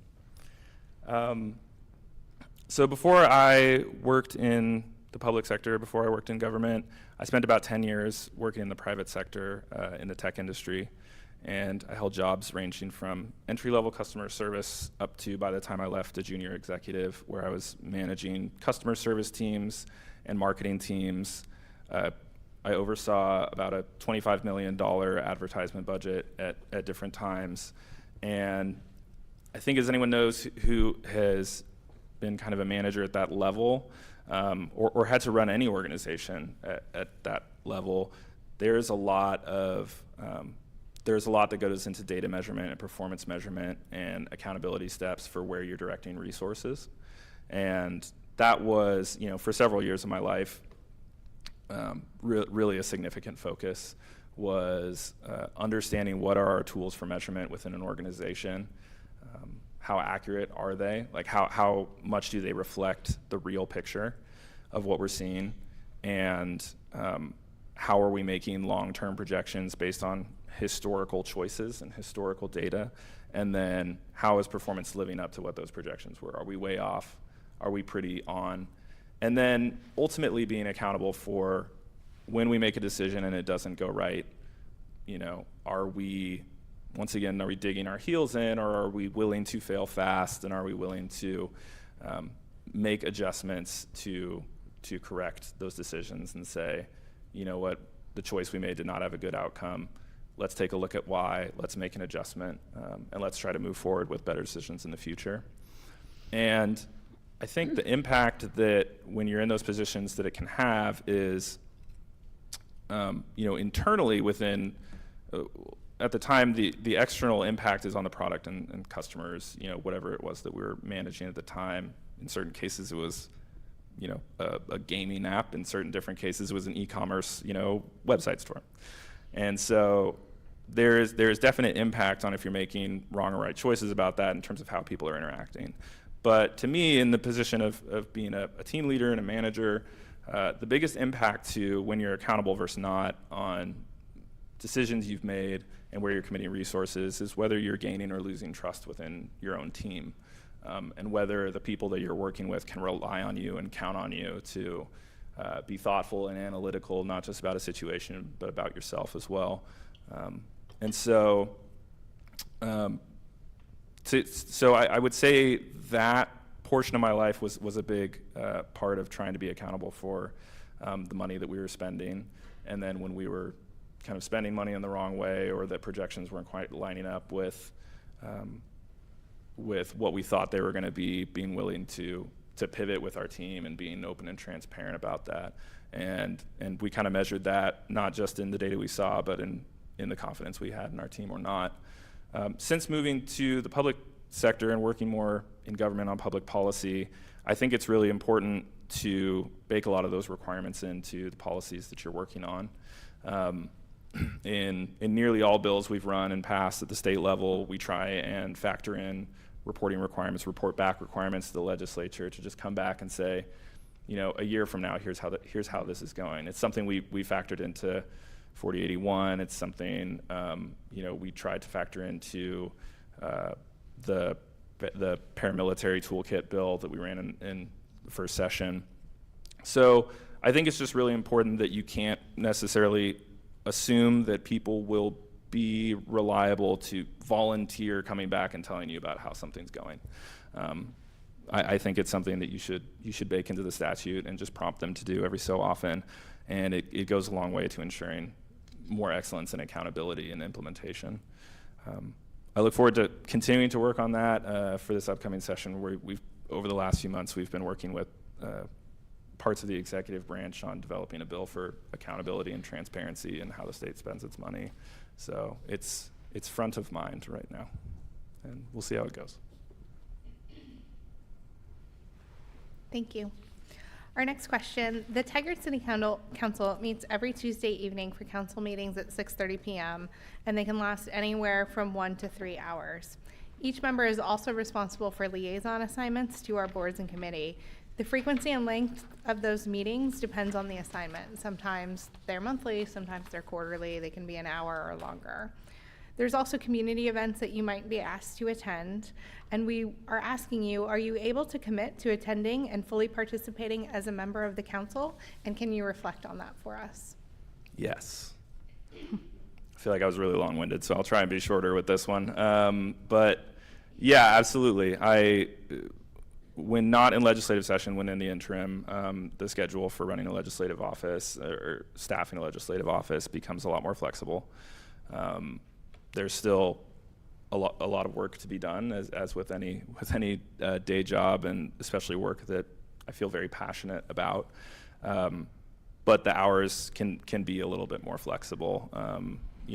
Working later in the evenings or starting earlier in the mornings, and carving out time for other responsibilities, other projects that I might have going on. And in this case, if I were to be selected, being a very active participant in city council. If I can follow up, just because you brought up being out of legislative session, can you help us understand what that would look like in legislative session? Yeah, absolutely. So I will say first that there are other staffers in the building that hold city council positions and work for legislative offices, so there's definitely some precedent for it. The committee assignments tend to be more focused in the center of the day, and I think that's traditionally been our schedule as well, but there is some flexibility. We're in Salem in legislative session typically Monday through Thursday, and I commute every day, and just based on the schedule that I've seen historically for city council, but then also for committee assignments, that it is very possible to get back from Salem in time to participate in these. And then Fridays and weekends, when community events are most commonly, I think, going on, we're back in district. It's something that I've been doing since being selected to the Transportation Committee, is when we were in the short legislative session, getting back in time to participate in that committee and continue to be a fully active member. Yeah. Now we're into the fun questions. Those were fun questions, don't get me wrong, but. I will be asking your first one. If I need to repeat it, just let me know. If you received a $1 million grant for the city in any way you wanted, or to use any way you wanted, what would you do with it and why? That's a great question.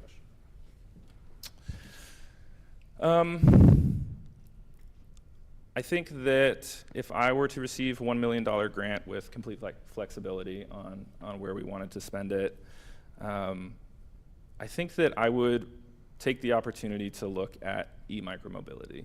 I think it's something that's on the city's mind right now as the transportation team starts to look at kind of rules of the road for e-micromobility with Tigard's eGo. Who I think that's being led by Henry Miller, right? I think that e-micromobility is a great option for improving last mile transit transportation. I think it's a great service to provide for rental in local parks as a service for that. I genuinely think it is a transportation model that is going to be embraced in the future once we figure out a lot of the kind of safety standards that we want to have around using those types of services. And so I would start to look at public-private partnerships for e-micromobility rentals, specifically around transit, specifically in parks, and see what we could get set up to start just getting more Tigard residents adopting this type of technology and seeing not just the fun it can be in a recreational space, but also the benefit it can have when you're using the bus and dreading that final walk home or jumping off west or something like that. That there are some easy options that make transit commuting even more attractive, and so I think that is probably where I would take that. But I am also a little bit biased just because the first bill that I got to work on in the state was an e-bike bill, so that's probably where that's coming from. Well, I'm next. On City Council, we deal with many issues. How would you ensure all committee members' issues are acknowledged or addressed? And the second part is, how would you ensure we are hearing from as many people impacted by the decision as possible? That's a great question. So I think that I think that being part of any kind of group committee like this, group council, requires starting from a place of respect, starting from a place of listening, and starting from a place of trust that everyone who's here with you that is dedicating their time to this wants what is best for the city and wants to serve the people of this city. And that is ultimately worth making room for and making space for. And so I believe that if someone, really in any setting, says to you, this is important to me, you should make the time to listen to them and hear what they have to say, and try and find a way to, even if you disagree, find the heart of what they're saying, find that part that you do agree with, that you can find some value in working together on. I think specifically how you do that is you ask questions, and you find, interest in what they're talking about, you make that space, and you just continue to ask questions so that they get the full time to express and articulate what it is that is really of value here and why is this important. In terms of getting to involvement from constituents, I think that takes being an active participating member of this community in a variety of ways. I think that's communicating through social media, communicating through newsletters where that's available. I think that's being present in community events. I think that's being accessible by email and responsive by email. And,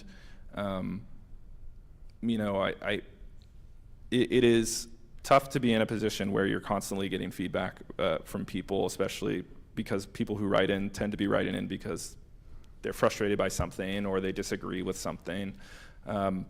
But those are important voices to hear from and to take time to listen to, just as much as the folks that, maybe don't quite know how to reach out, don't know how to influence the process. And so to that end, I definitely encourage partnering with the city, certainly, who I believe does a great job at this, in doing some proactive outreach to communities that are going to be directly impacted, whether that's house-to-house surveys or any of those sort of approaches. But yeah, I guess to summarize, I would say for making the council feel involved, asking questions, listening, recognizing that we're all here to make Tigard a better place, and that deserves respect and time. And then for constituents, a combination of just accessibility, a no wrong door policy for feedback and input, being visible, being active, so that people can find you and express what they have to express, even being proactive in outreach.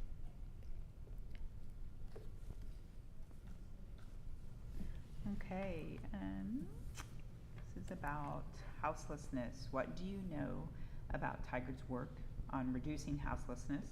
Do you see any additional approaches that council should be considering, or anything we're doing that isn't working? Wow, another great question. So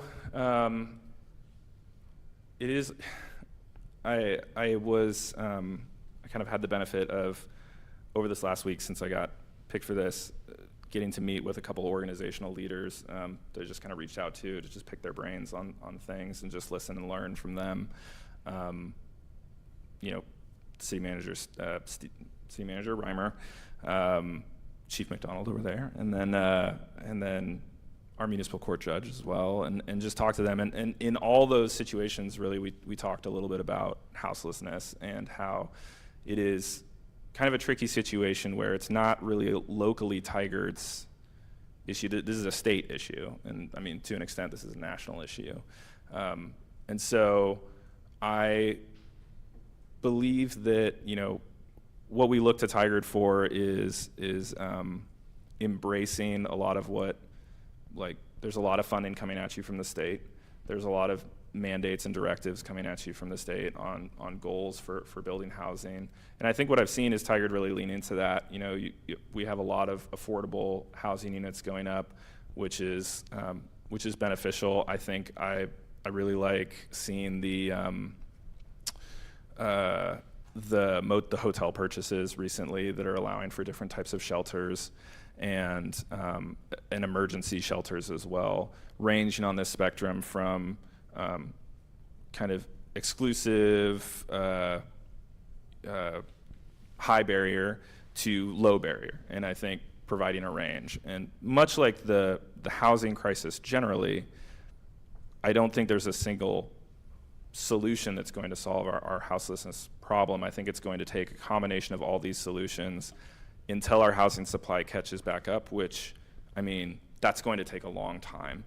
And that's, you know, when we're talking to housing advocates and we're asking them what's it going to take to get caught up on housing supply, they're not measuring that in the billions, they're measuring that in the trillions just for our state.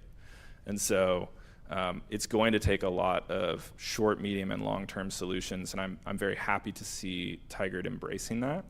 And so that is what I would say is working.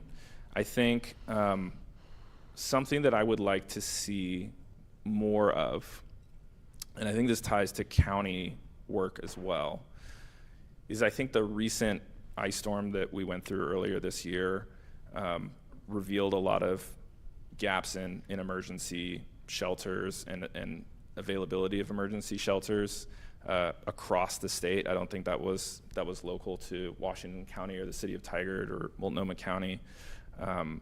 But I would definitely like to see a little bit more flexibility in the different types of facilities that can be used for shelter in extreme weather events. Again, I think there are certain circumstances where a no wrong door policy is probably a good one. And so if we can work with our emergency management teams, if we can work with local CERT, if we can work with local businesses and property owners to say, hey, in these extreme weather events when people need shelter, whether they're houseless or not, some people just get caught in these situations and they need somewhere to go, making a lot more spaces available for them. Because it is sad that we're still losing lives when extreme weather events like that happen, whether it's heat like we're about to go into, or extreme cold. Yep. Thank you, Barrett. I could ask another two-part question. You got 4 questions. My advantage. Can you name some of the city's economic development initiatives and programs? And the second part, what other strategies, initiatives, and/or programs do you propose to foster sustainable economic development in our city, ensuring equitable growth and prosperity for all community members? Great question. So, the one that I think has been kind of front of mind, just because we recently had a venue open, was the Launch Pod, and I think that's great. The reason that I think that is great is, I have a perspective coming into this as someone who moved to Tigard very intentionally in the last 5 years, chose to move to Tigard, make my first home purchase here, start a family here, put down roots, and hopefully set up for a long life here in Tigard. And I chose that because I love what Tigard is right now. I love what the city's doing. I love what the community has to offer. I love that we prioritize things like green spaces, and we place such value on the importance of transportation, the importance of equity, the importance of our climate goals. I love all that, and I love where we can still take Tigard.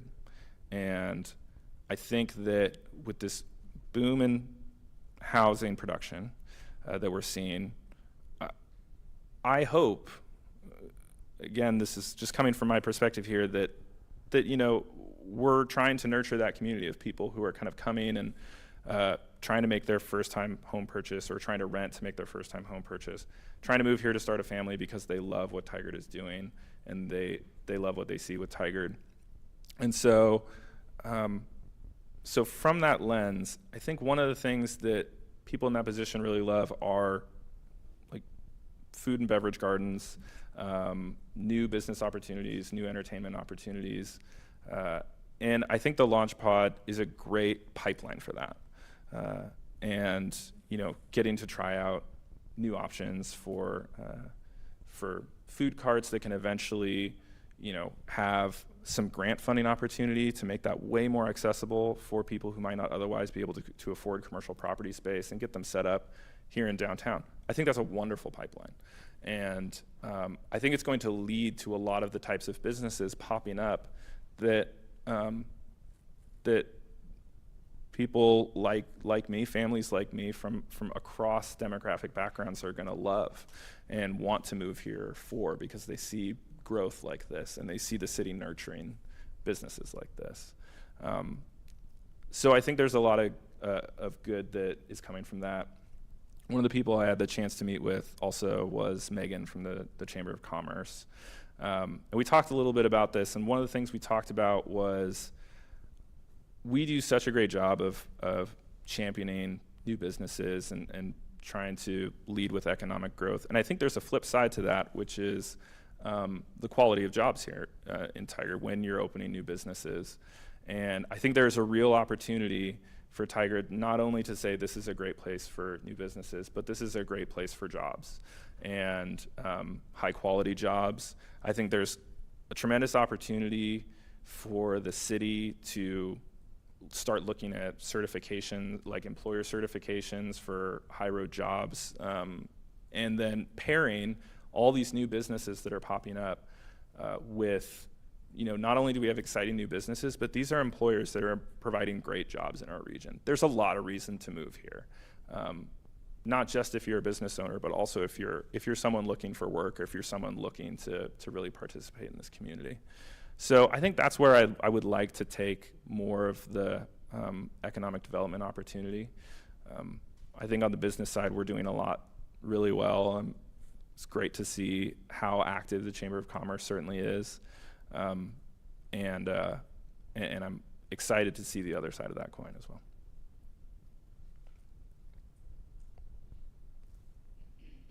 Our final question to you is, what questions do you have for us? Oh my gosh. Well, so the length of this term is about 6 months before, unless someone decides to go for re-election. So I would say it takes a little while to get spun up on these roles. There's a lot to learn. What did you learn in your first 6 months in the role that you wish you knew at the start of the role?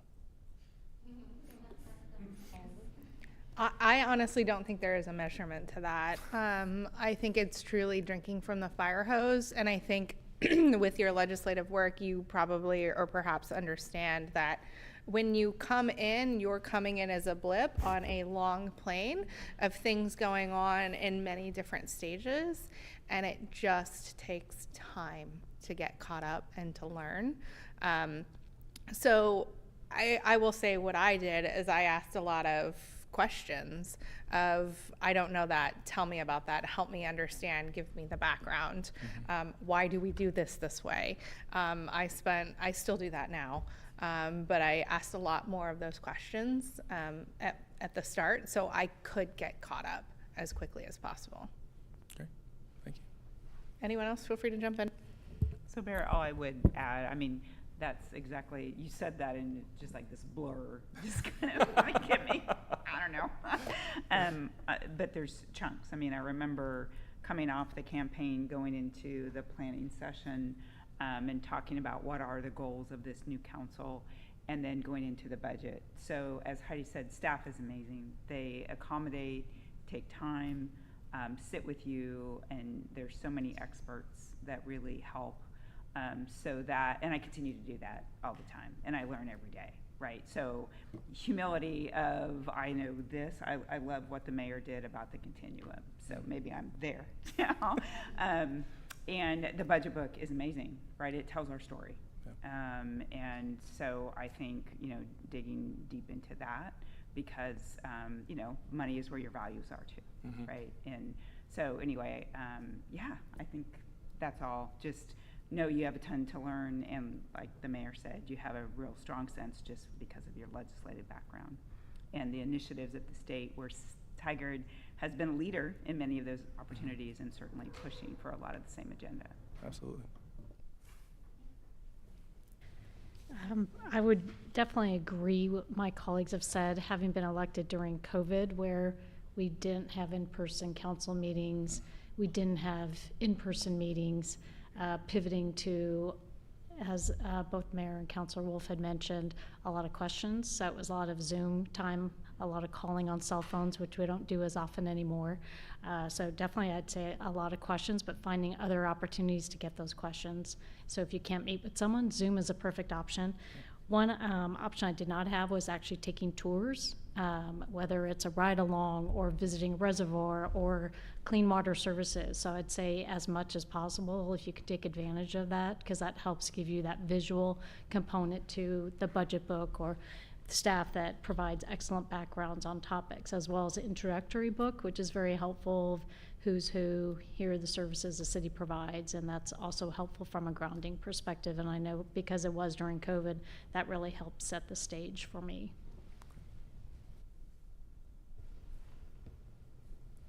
Any additional questions?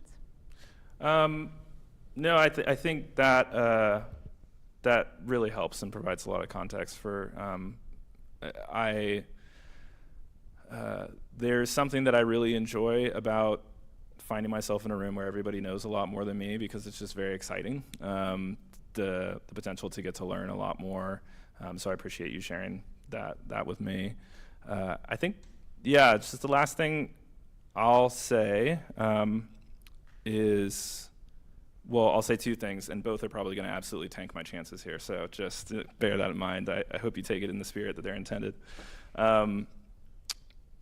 One of the reasons that I put myself up for this position is because I really believe that Tigard, and especially coming up into this state legislative session, the ties between the city of Tigard and the state should be very strong.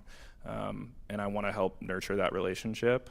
And, you know, we have kind of this window to help develop what Tigard's needs are going to be from the state legislature.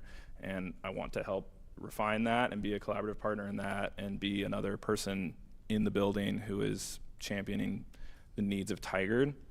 And here's the part every political bone in my body is telling me not to say, but I absolutely extend that offer to you all, whether I am chosen for this position or not. Like, my service in that regard to Tigard does not begin or end with whether I'm chosen for this position. I think it's just really important as a community member in the city that I live in that that Tigard has many strong voices in the state legislature, and I would certainly love to collaboratively work with all of you to make sure that happens.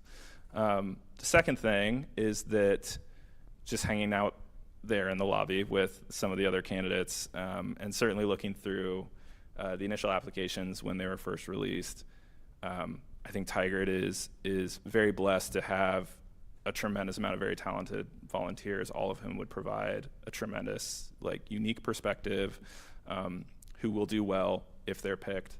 And so I just want to say, it's been an honor to be able to be picked for part of this process, and it's been great to get to know some of those folks just even in this little window. And I don't really feel like there's a wrong decision you can make, which unfortunately makes the decision harder for you.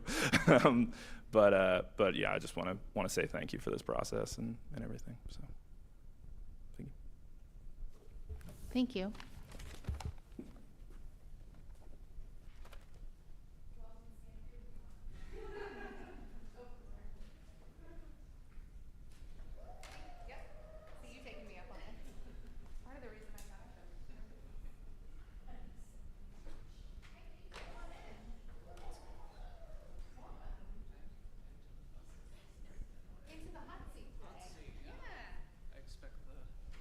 To be a millionaire lighting to come down. Okay, good. We will go ahead and get started with introductions. And we will start with Councilor Wolf. Hello, Jake. I'm Councilor Maureen Wolf, and I was elected in '22, and welcome this evening. Hello, Jake. You know who I am, Iken Hu, Council President. That's all. Thank you. We're going for consistency of process. My name is Heidi Lube. I was appointed to council in 2019. I served for 4 years on the council, and I'm a year and a half in as mayor. Hello, Jeanette Shaw. I'm in my 4th year of my first council term. Maddie Vogel, Youth City Councilor, and I served this past term. Nice to meet you all. So I will be asking your first question. Do you believe that the community promise is an effective way to achieve Tigard's vision and implement our goals? Yes, I do believe it is an effective way to achieve Tigard's vision and implement our goals. I think it's really important for us to be very clear about the values of our community and sort of the lens that we're going to look at various policy problems. I think the community promise fits the bill in that respect. It allows for transparency with the community for how decision makers are going to make decisions, and I also think it's important for city teammates and elected officials and appointees on boards because it allows them to sort of go back and focus on what are the values that we've agreed to, what are the values being set by the community through its elected officials. And obviously I think it's important because it's on the wall right over here. I can say that as chair of the Tigard Budget Committee, I have used the community promise in order to make decisions. At the January budget meeting, there was a proposal before the committee to consider endorsing the allocation of $150,000 for an external consultant to be brought in order to basically help advise on how we can improve community outreach and engagement through an equity lens. The council may recall that this was an iteration on a community navigator proposal that came out of the Public Safety Advisory Board. The Budget Committee rejected that original proposal. We had a subcommittee formed, and that was the proposal that came out of it. Now, you all may recall before that meeting there was a rather severe ice storm, so I was homebound. I had a lot of time to mull it over, watch every minute of the meeting recordings, and really think about what's my role in this decision-making process. And what I ended up doing is saying, I'm here not to necessarily be a policymaker. I'm brought on to see if the proposals that are going into the budget meet the community values and meet the community goals that our elected officials have set.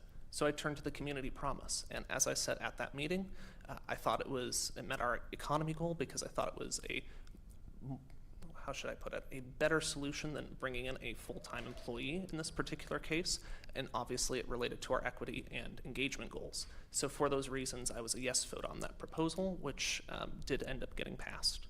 So I think it's effective. It's been effective for me as a budget committee member, and I think will be effective for me to use if I'm appointed to the Tigard City Council.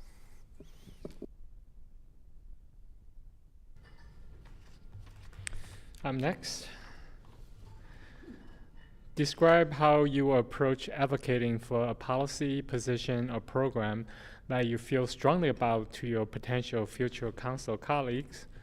And the second part is provide either an example from your past experience or an example of something you might advocate for in this council position. Sure. I think when it comes to advocacy, what I'm looking for when advocating for something is making sure that there's actually a problem that needs to be dealt with very pragmatically, and then finding various solutions that could fit the bill. Obviously, I would be, as a city councilor, I'd be one of many people making the decision. It's not just me being a decision maker and saying, yes, let's go do this. I have to bring people alongside. And typically what I've done is I made sure I do my homework. I put it in writing as a one-pager or a memo, so that way I can sort of outline my thinking, cite my sources, make sure everyone's on the same page. And then I like presenting options, because there are oftentimes many different ways to address the same issue.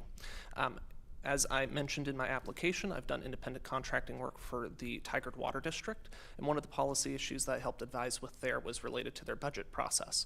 When I was brought on, their budget stated that they had $850,000 in a reserve fund just for safekeeping, yet when I actually went through 6 years of resolution appropriations, they had never technically appropriated an interfund transfer from their general fund to their reserve fund. They just sort of thought, oh, it's there, this is how much money is in there. So what I did is I did my homework. I read the local budgeting manual very thoroughly, and I redlined all these documents and said, I think this applies here, I think this applies here. And then I presented my case to an official at the Oregon Department of Revenue, who of course wrote the book on local budgeting. I said, hey, this is what I'm seeing. Am I right here? Am I wrong here? I want to make sure I'm doing the right thing. And they came back and said, yes, your interpretation is exactly the way I would read this, which felt good, as going into it. And so that was an example of me doing my homework. I then needed to recognize sort of what are my roles and responsibilities as an independent contractor in that situation. I was not an elected official. I was not a decision maker in the process, but I saw that it was a policy issue, and I thought, in my professional judgment, this needs to be addressed one way or the other. Additionally, to sort of understand the dynamics of that governing body, a lot of them are volunteers that don't have a lot of previous local government experience. So I recognized I had to bring along these elected officials and also sort of educate them on the process, because frankly, a lot of them were very new to the district. So what I did is I prepared a memo where I put in all my red line documents, I explained my thought process, I cited my sources, and I provided it to them before an agenda item where I was going to present on it. That way they had the opportunity to read everything and get their questions together and so on. And then I made a 30-minute presentation, and I explained everything that happened and what I had found. And what I did in that situation is I presented two options, saying there are a couple different ways you can tackle it. It's up to you all. There's the option I would recommend, but there's an alternative option. The alternative option that I presented was, let's just leave everything as it is, separate reserve fund, separate general fund. During the budget process for the next fiscal year, we'll just appropriate that transfer amount over, call it good, manage that separate fund. Or we could do something to make this overall budget process a lot easier. Let's abolish that reserve fund. Let's introduce a reserve for future expenditure line item in your general fund. You can still access it through a supplemental budget if you need it, but of course it's reserved, so it's meant to be savings. And that will simplify the budget for future years and just sort of cleanse everything of all the problems that arose. And after that conversation, the board unanimously endorsed that decision, and I'm happy to say as of June 11th, they passed a couple of resolutions adopting the budget with those solutions. So that's an example in a policy sense where I found a problem, did my homework, put it all in writing to get everybody on the same page, and presented different options. That way things could be, the problem could be addressed, but we could find a way for a majority of the elected officials to get on side with a solution.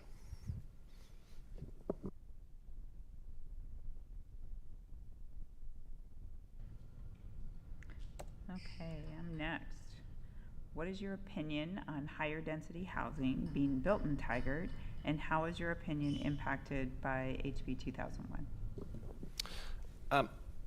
I support higher density housing being built in Tigard. I support HB 2001. Fun fact, when I was an intern in the state legislature, HB 2001 was being legislated at that time, so I do recall a conversation or two with a lobbyist about that as it was going through. And of course, HB 2001, just to show I've done my homework on this and I recall this, basically allowed for the development of multifamily dwellings in areas that were originally zoned for single-family residences. I think that, I'm a renter. I've been renting for a while. I've been aspiring to buy a home with my partner, Eric. And I won't go into all the detail that I put in my application on this, but I think it's really tough out there for people if you're trying to get into the housing market, be a homeowner in the community, start building equity, and so on. And really the one lever we have in order to fix that is to increase housing supply. As every single Oregon gubernatorial candidate pointed out in 2022, we've got to build more housing. Now, we can't just build the same house over and over again and just have urban sprawl. Of course, we have an urban growth boundary, we have different environmental concerns, and community concerns when you think about Tigard wanting to be a very walkable community, for instance. So really the alternative that we have there is to build higher density housing. And I think it can be done very well. It's not, I know there can be some concerns about high density housing, but I would tell people, look at what's happening in River Terrace and River Terrace 2.0.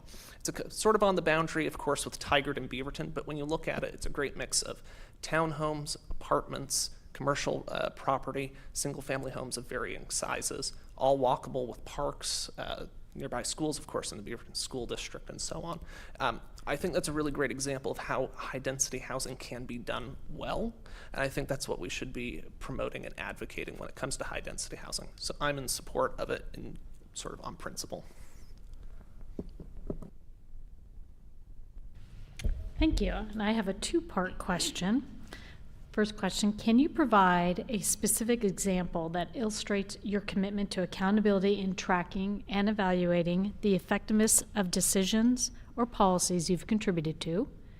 And the second part, how did this example enhance trust and accountability within the organization or community that was impacted by these decisions or policies?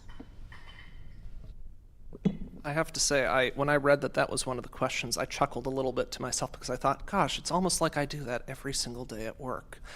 So outside of my community involvement at my day job, I'm a data analyst at a local software company. I work with a bunch of product managers in order to optimize our software solutions for our clients. And what I help them, just sort of high level, is we'll have different feature releases, and what I'll help with is do investigatory work, set success criteria so we can say, was this feature rollout, did it do what we expected it to do? Was the juice worth the squeeze, so to speak, because resources have to go into it. If it is, that's great, let's promote it. If not, what can we learn from it? Did we set the wrong target? Did the behavior, were there unintended consequences, and so on? And that creates a sense of accountability for what we're dedicating our corporate resources for. I had a recent example where we released a series of features. I won't go too much in depth, of course, because my coworkers are probably watching on YouTube right now. But it had some unintended user consequences, things that we didn't expect that were problematic, which led to a couple of all-day war room Zoom calls. I don't know if any of you have been on them before. They can be quite exciting. And ultimately, I was put onto a Tiger team that had marketing stakeholders, product stakeholders, engineering stakeholders, and so on, cross-functional, in order to develop a strategy for how to not necessarily roll back these features, but add in additional optimizations in order to get the desired user behavior back to the levels we wanted. My role in that, in order to sort of evaluate the effectiveness of our decisions and have accountability, was help set success criteria, help come up with A/B tests in order to look at different variations that we're running, see if the changes we're making are actually meaningful, and then create reporting on that anyone could access, from individual contributors like me all the way up to the C-suite, which I think in general, when you have transparent, accurate reporting that a lot of different people can access, that creates a sense of trust, because people can go in, they can see the data, they can ask questions about it, and you can have a good conversation around it. That's sort of as specific as I feel like I can get without going into really in depth on certain corporate details. But that's sort of generally what I do day to day, and that's a specific example that came up. And I think I would bring that approach to the Tigard City Council, because of course there are different policy decisions that the council has to make on a large array of matters. Some things have intended effects, some things don't have the intended effects. So it's important to be able to look at the data, look at it dispassionately, and say, is this going well? Is this meeting our objectives or not? What can we learn from this? Can we change course? Do we need to start all over? And I think I would bring that sort of data analyst mindset to a number of the decisions that would be before the council over the next 6 months.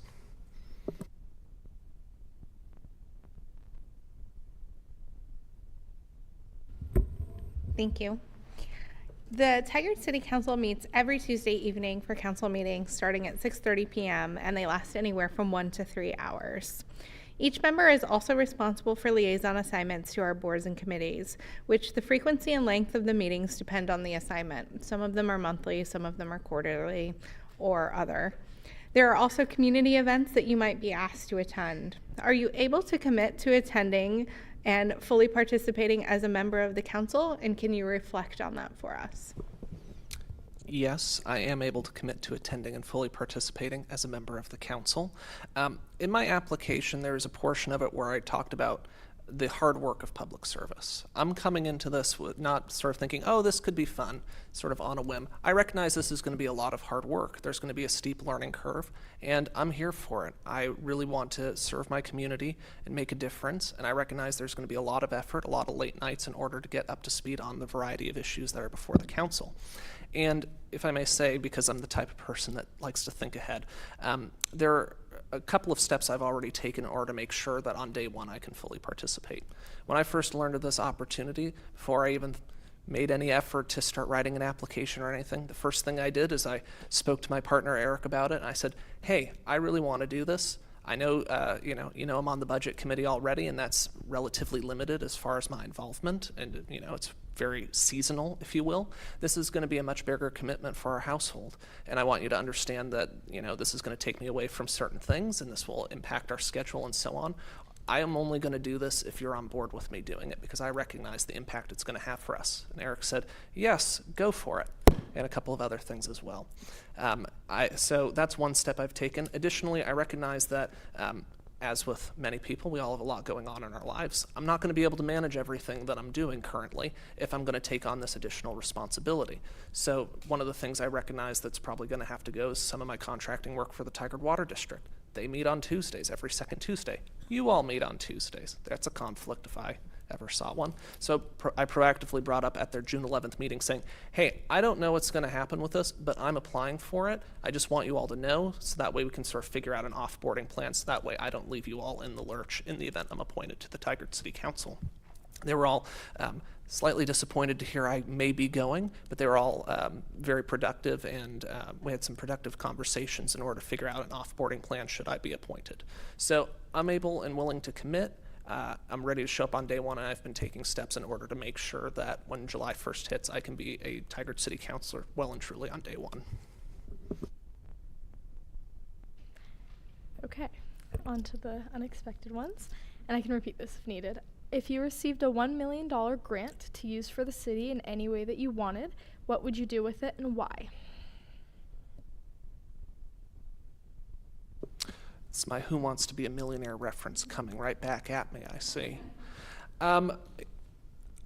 What I would do personally, and this is something I mentioned when I was appointed to being a voting member on the budget committee after a year of being an alternate, is I would set that money aside probably for our grant program that we have, because I think every time I go into it, there's a lot of money, of course, more money than I have in my savings account to donate to various organizations. But there's a lot of great organizations in our community. There's a lot of need in our community. And sometimes the best way to use government money is to work with our partners in our community because they have more knowledge and more flexibility to address the problems that are on the ground. So I'd probably figure out some way in order to incorporate it into that line item of our budget. Probably not spend it all at once, of course, but we could have a pretty sizable increase in the expenditures that we have in that area and the grants that are being made, and potentially turn it into a multi-year opportunity in order to give out more money for our community.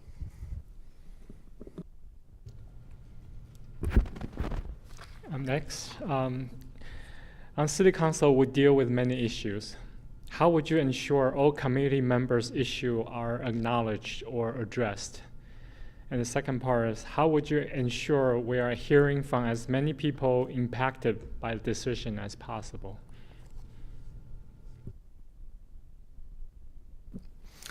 Yeah, I mean, the city council has to make a lot of tough decisions, and I think it's important, my perspective on it is, it's important to treat people with respect, to hear people out, to make sure they feel like they had an opportunity to say their piece. But at the end of the day, we're not going to be able to please everyone with some of the decisions that the council needs to make. That's definitely a perspective I've taken when it comes to public comment at our budget committee meetings. We didn't have that much public comment this year, unfortunately, but the previous year, we had a lot of public comment on a lot of controversial issues related to community navigator proposal, the addition of patrol officers in the downtown area. Those were two very common topics. My viewpoint was this is an opportunity for community members to say their piece, to present their viewpoints in a respectful and civil way, but at the end of the day, we have the responsibility to make the decisions on this. We're not going to be able to please everyone, but we can at least let them feel heard and make sure that we, take their concerns into consideration, and maybe there are opportunities to there are opportunities to directly, address some of their concerns, sort of on the side. So that's sort of my general philosophy when it comes to hearing the community and making sure that they're being, their concerns are being addressed. As far as hearing as many viewpoints as possible, it's important to get out of City Hall, I think. If I were appointed to the City Council, basically my viewpoint would be sign me up for everything. I have a steep learning curve. I have a lot of people to meet. There are a lot of opportunities that the city creates in order for residents to engage with the city, either through elected officials or community members. And I would want to make sure, certainly, that I'm attending as many of those meetings as possible so I can get up to the speed and so I can meet and hear as many different viewpoints as possible. Maybe a little bit tricky with the scheduling portion of it, but that would certainly be my intent going into this role. Thanks, Jake. Okay, next question. What do you know about Tigard's work on reducing houselessness? Do you see any additional approaches council should be considering or anything we're doing that isn't working? Yeah, houselessness, I think, is, it's very, I think of it as a moral challenge, personally. I think it's a very tough issue for our community. I think a lot of people want to be compassionate, but frankly, we're sort of on the reactionary side of the curve right now in terms of community reactions to various policies that could be implemented. And you're not just seeing that in Tigard, but across the West Coast, across the country. I think it's important to look at the issue of houselessness with empathy and compassion, but also recognize we need to set boundaries so that way we have acceptable behavior in our community. I think the city's doing a lot of very good work on it. Some of the things that come to mind is the houselessness liaison with Washington County, bringing on a community service officer in order to, with federal funds. Of course, the safe parking program is something that's still being talked about. I believe on July 10th, I saw there's going to be sort of a community event in order to educate residents more about it and receive feedback. So I think the city's doing a lot on this matter. As far as new solutions, I know one of the things that came before the council recently was the Safe Village Pod request. And one of the concerns that came up, I think rightly so, was where would we put such a village if we were to pursue it? I think that was a very valid concern, but I would, if I were, looking at it, it seemed like a reasonable solution that should be considered. I don't think that particular plot of land may have been the right option, but on just sort of the general idea of that proposal, I wasn't an outright no to when I listened to the recording and sort of listened to those approaches.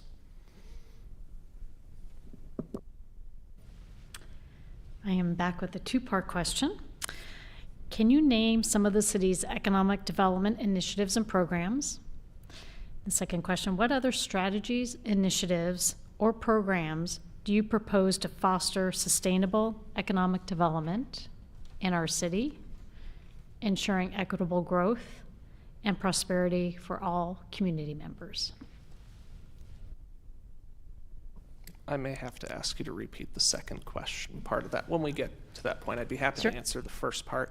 There are a lot of really great programs that the city of Tigard is doing to support its over 3,000 businesses in this community. There is the Tigard Small Business Sustainability Fund. There's the Tigard Impact Fund, which had its first grant recipient back in January, if I recall correctly. There's a lot of business support incubators, like the Launch Program, Opportunity Cafe, and of course there's a lot of economic mobility incubators as well, which I really like because one of their focuses is building intergenerational wealth, which is something I think that people my age need to talk a lot more about.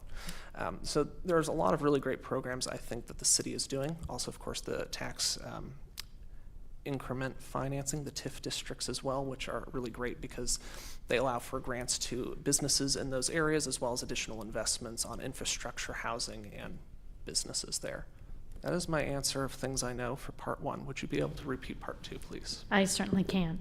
So what other strategies, initiatives, and or programs do you propose to foster sustainable economic development in our city, ensuring equitable growth and prosperity for all community members? I think, frankly, I think I have a lot to learn when it comes to business development. I'm not in that area of business currently, so there's something coming into this, I recognize I would have a learning curve on. That said, one of my good friends does work in economic development more focused in the Mid-Willamette Valley, and when I talk to her about just sort of business development issues that she's working on, I think there's a lot of collaboration that can be done with other nonprofits that are focused on it. Greater Portland Inc. is one of the ones that she mentioned. I think that would be a really good start for, well, the city's probably already working with them and other organizations like that. But I think working with nonprofits that are specifically focused on business development would be really helpful. Additionally, I think we are getting some expansion over towards River Terrace. I'd love to see if perhaps another TIF over on that side of the city would be beneficial, because I know there is some commercial development that will go in there, so businesses and so on. That may be worth it as well, since both of our TIFs are currently on the east side of town with the Tigard Triangle and the city center. So those are some preliminary ideas I have, but you know, in all candor, it's an area that I would need to learn a lot more about, and I look forward to learning about if given the opportunity to serve. Final question of the night. What questions do you have for us? And to think I prepared my favorite movie answer. That was a joke. Thank you.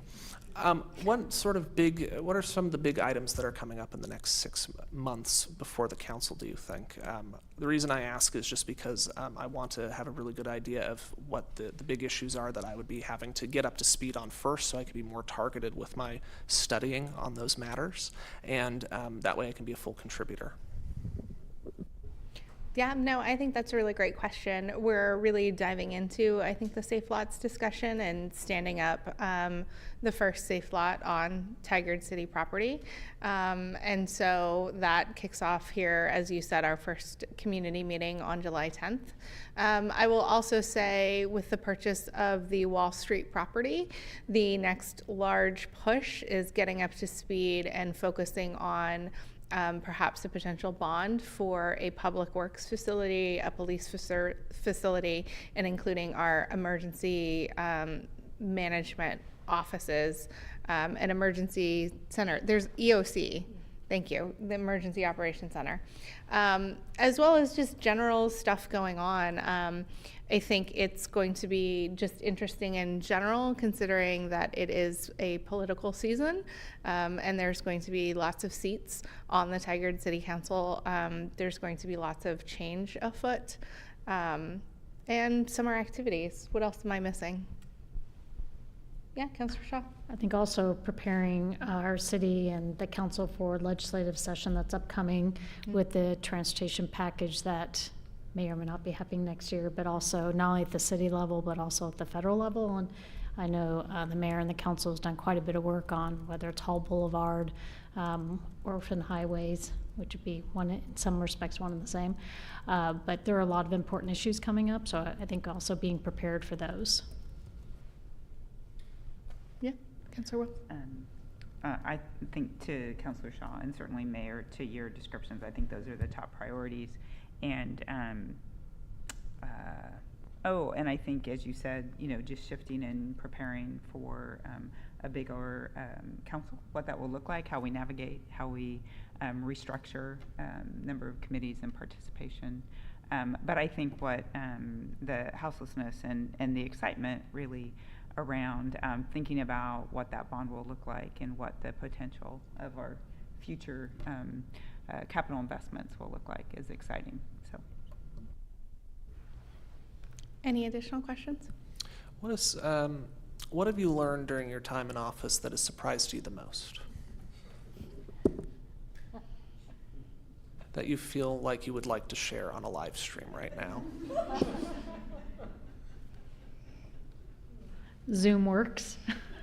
Teams works. Those are our two platforms. Actually, partly Teams, but also committees use Zoom. So I think virtual works, and I don't know if we knew that at the time, but it's enabled a lot of individuals to participate that normally may not have been able to because of just circumstances in their personal lives. So I think that was one of my many takeaways.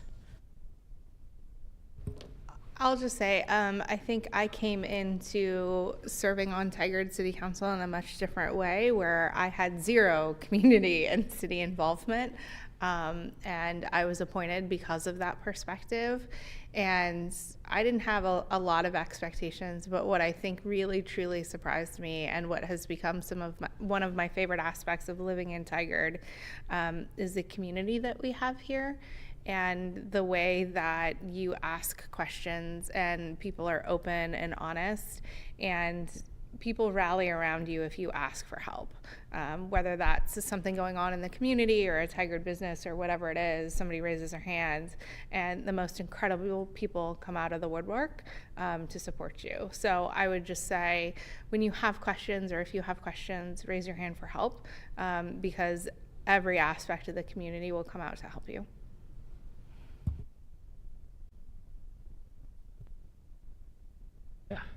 Yeah, it goes back to, I think, question number 7 about how you will ensure you can hear from as many people as possible.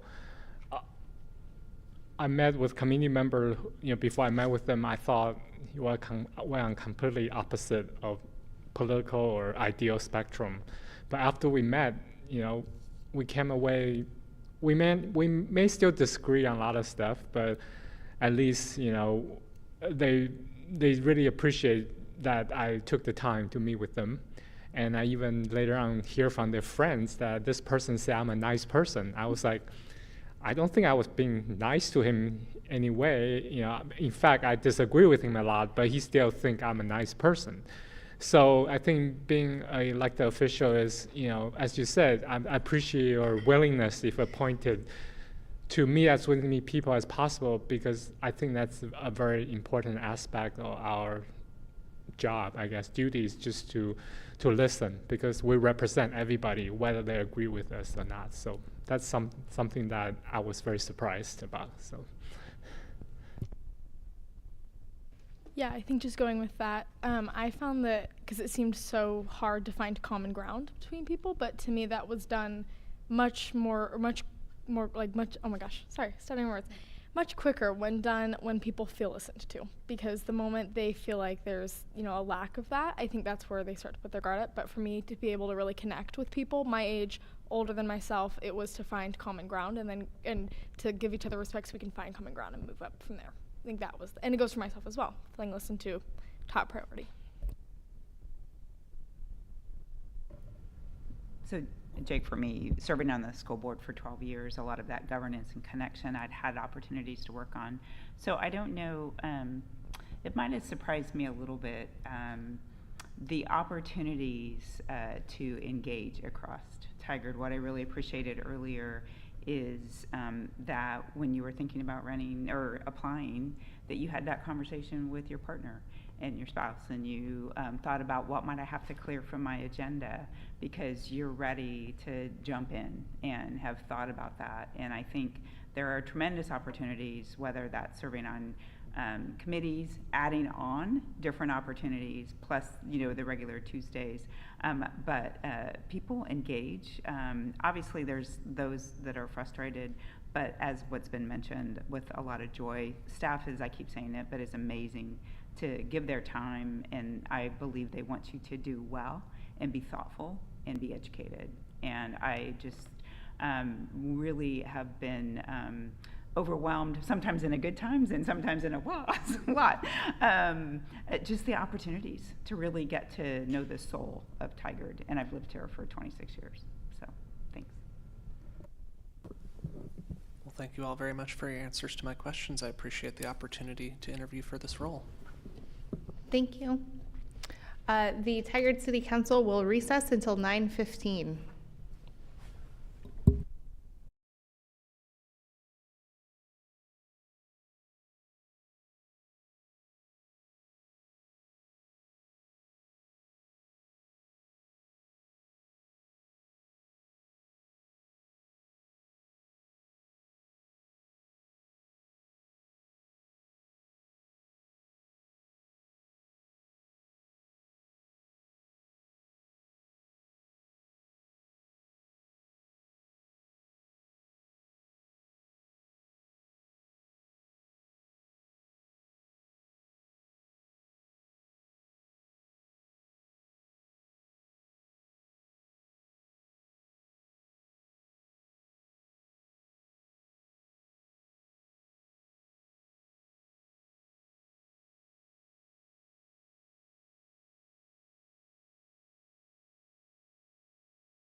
I will bring this Tigard City Council meeting back to order at 9:17 p.m.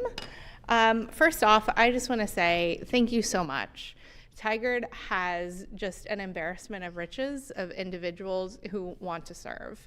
I don't think we could go wrong having any of you up here, and this is probably one of the most difficult decisions I've actually faced on City Council because you all are wonderful. And so thank you. Thank you for being here. Thank you for taking it so seriously and caring about our community. We are just, I guess, going to sort of, whoever wants to go first, feel free. We will pick a name and see kind of how that lands, and perhaps go into a robust discussion and see where it takes us. But please know that we are deeply appreciative of all of you, and someone is probably going to be very excited, and 3 people are probably going to be kind of bummed tonight. But we thank all of you. Who would like to get started? Thank you. Thank you, Councilor Wolf. So yeah, I would like to say thank you as well, and thank you, Mayor. Said it perfectly. Just fantastic candidates, and just greatly appreciated hearing from you all. I think in terms of listening to the responses and thinking about this short timeline that's ahead of us, I ended up, from the responses and the depth that was given to research, understand Tigard, and kind of bring that back in specific examples through a variety of the questions. My vote, and this is very hard, you guys were all fantastic, but my vote would be to appoint Jake Schlack. Thank you. Council President? Thank you, Mayor, and thank you, Councilor Wolf. It is very difficult as well, and my process, I just want to be clear. So last week I turned in my score sheet from the initial application to the city recorder, and I carry over the score to this week. And last week, the 2 people with the highest scores were Jake and Faraz. So again, not saying that any other applicants are not well qualified. It's just we have to pick one person, right? So it's a grading on curve. So today, unless Jake or Faraz did something really horrible, or Barrett, or Neha did really excellent, it's not going to be changed. So today for me, it's a decision between Jake and Farad. And like Councilor Wolf, I'm thinking about this 6 months. In 6 months, we're going to have 5 council seats up for re-election. So, except Mayor Loop and I, this could be a completely different council. So I'm thinking, in terms of stability, I want somebody who have institutional knowledge and who knows the city the best in my the way I see it. And since Jake has been serving on the budget committee for a couple years, I think in terms of a learning curve for him, it will be less steep. So for that reason, for all those reasons, I too will appoint Jake to be the next council member. Thank you. Thank you. Councilor Shaw? One, I want to say thank you so much to each of our applicants, and the fact that each of you mentioned the community promise, the 5 E's, means we've done something well. And I think as a city, we really do value those principles and take them to heart and use it as a lens for our decisions. And that was part of the decision making for me. I just really appreciated, Neha, the fact you brought up transit. Barrett, that you brought up the fact that you would ask lots of questions and that you could be the conduit to the legislature. Faraz DEI, tracking, data-centric, and then Jake with housing being a renter and sort of that generational perspective, but also the fact that you had asked your partner about the ability to serve, and I'm sure each one of you did that too, because it is an immense amount of time. So I want to just appreciate the depth of research that you all had, recognizing indeed that it is 6 months is a very short time. That takes an incredible amount of time to come up to speed. Listening to all your responses, reading the materials that you had provided, taking copious notes which we get to turn in for public records. Just really impressed with each of you. And because of the short time frame, because of the ability to jump right in, because of the ability to have the perspective I think we'll need for the next 6 months, I would lean towards Jake as well, though I'm incredibly torn because I think each one of you has a value to bring. And so what I'd ask is that if you haven't already, I know some of you have served on committees, but please serve on a committee, consider running. As had been mentioned, a couple of us will be running this November. Welcome the competition, but really serving on committees is a great way to get involved and engaged. But with that, I would vote for Jake. Youth Counselor?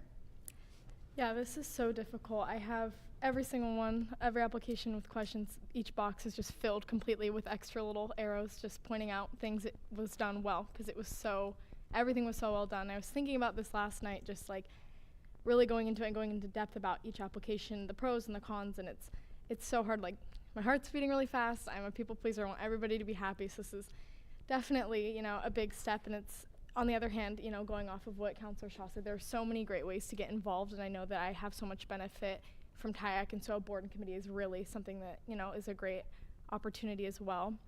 And I think with that, like, just knowing how much there is to learn, I would say Jake, but it was really hard for me to even say that because it's honestly all four would have been a perfect opportunity. So I really thank you guys for everything, and I would go with Jake. Thank you, everybody. I absolutely understand the 6 months, and with that lens, would probably, I guess, find the same conclusion. I guess because I was previously appointed, I have an interesting perspective on it and an interesting appreciation for someone who maybe doesn't have as much city experience, who through the lens of all of you can just jump right in, where my perspective is I want someone who can ask us questions and perhaps slow us down where we need to be slowed down, because we're making assumptions because everybody has the same train of assumptions. So with that, my vote is actually for Faraz, because I think he was incredibly thoughtful. He's involved in the community and has a base of understanding in the Tigard community, but he's going to slow us down and force us to ask the questions that I forced us to ask 5.5 years ago, which I think changed city direction and changed city assumptions and policies. So that's where my vote is. Not that I don't absolutely think Jake is wonderful from the years of budget committee, but for me, my perspective was less about more of us and somebody who represents a different opinion and version and would ask different questions. So, but 4-1. Yeah, Councilor Wolf. So Mayor, thank you. And I do hope, in all sincerity, that we all remember that 2 more seats were added. And you have till the end of August to file. And I think to Faraz, to Barrett, and to Neha to really consider that. This was a short-term position that I hope, though, with those openings, you all would be amazing. I really enjoyed having the opportunity for this evening to chat. Please meet with us. We are here to help you with your campaign questions. Well, Council President and I, the other two, will be running their own. But we are here. I am an open book. People have asked me, what do I do? It is daunting and it is hard. And we can sit down and spend a couple of hours and talk about a plan if you want to run. Because all of your perspectives would be incredibly valuable on this council, and I hope that you do run and give the city of Tigard an incredible choice, an embarrassment of riches of people who want to be involved. So my contact information is on the website. Come get a card from me. Happy to sort of give you the down low, if you've never run a campaign before, what you would need to do if that's something that you're interested in. Councillor Shaw. And also I appreciate that. Also just encourage, we have so many wonderful task force and committees, and I know each one of you have been, except for us, but you have so much external committee and nonprofit work that you've done, but really encourage you, if you decide not to run, there are so many opportunities to engage, and I know you each have served both the Water Advisory Board, the Transportation Advisory Committee, the Budget Committee. So I would just encourage you to look at those opportunities and apply. And you can fill in one application and kind of rank what you're interested in, and then you get to meet the mayor again, who gets to review those applications. So again, just a plug in for all the different committees that we have. Thank you, Mayor. As far as next steps, are we expected to make a motion tonight? Yes, okay. With that, Mayor, I move to appoint Jake Schlack to fill the council vacancy for a period of 6 months from July 1st to December 31st, 2024. I'll second the motion. It's been moved and seconded. Are there any discussion? Seeing none, will the youth counselor provide us an advisory vote? Yes. Thank you. All of those in favor, please say aye. Aye. Aye. Any opposed? Seeing none, the motion is adopted by unanimous vote of the council. Welcome Jake Schlack to the Tigard City Council. There are no non-agenda items this evening, and we don't have an executive session, so I would entertain a motion to adjourn. Mayor, I move to adjourn. I second. Thank you. Is there any discussion? Seeing none, all those in favor of adjourning, please say aye. Aye. Any opposed? Thank you so much. We are adjourned. Good night, Tigard.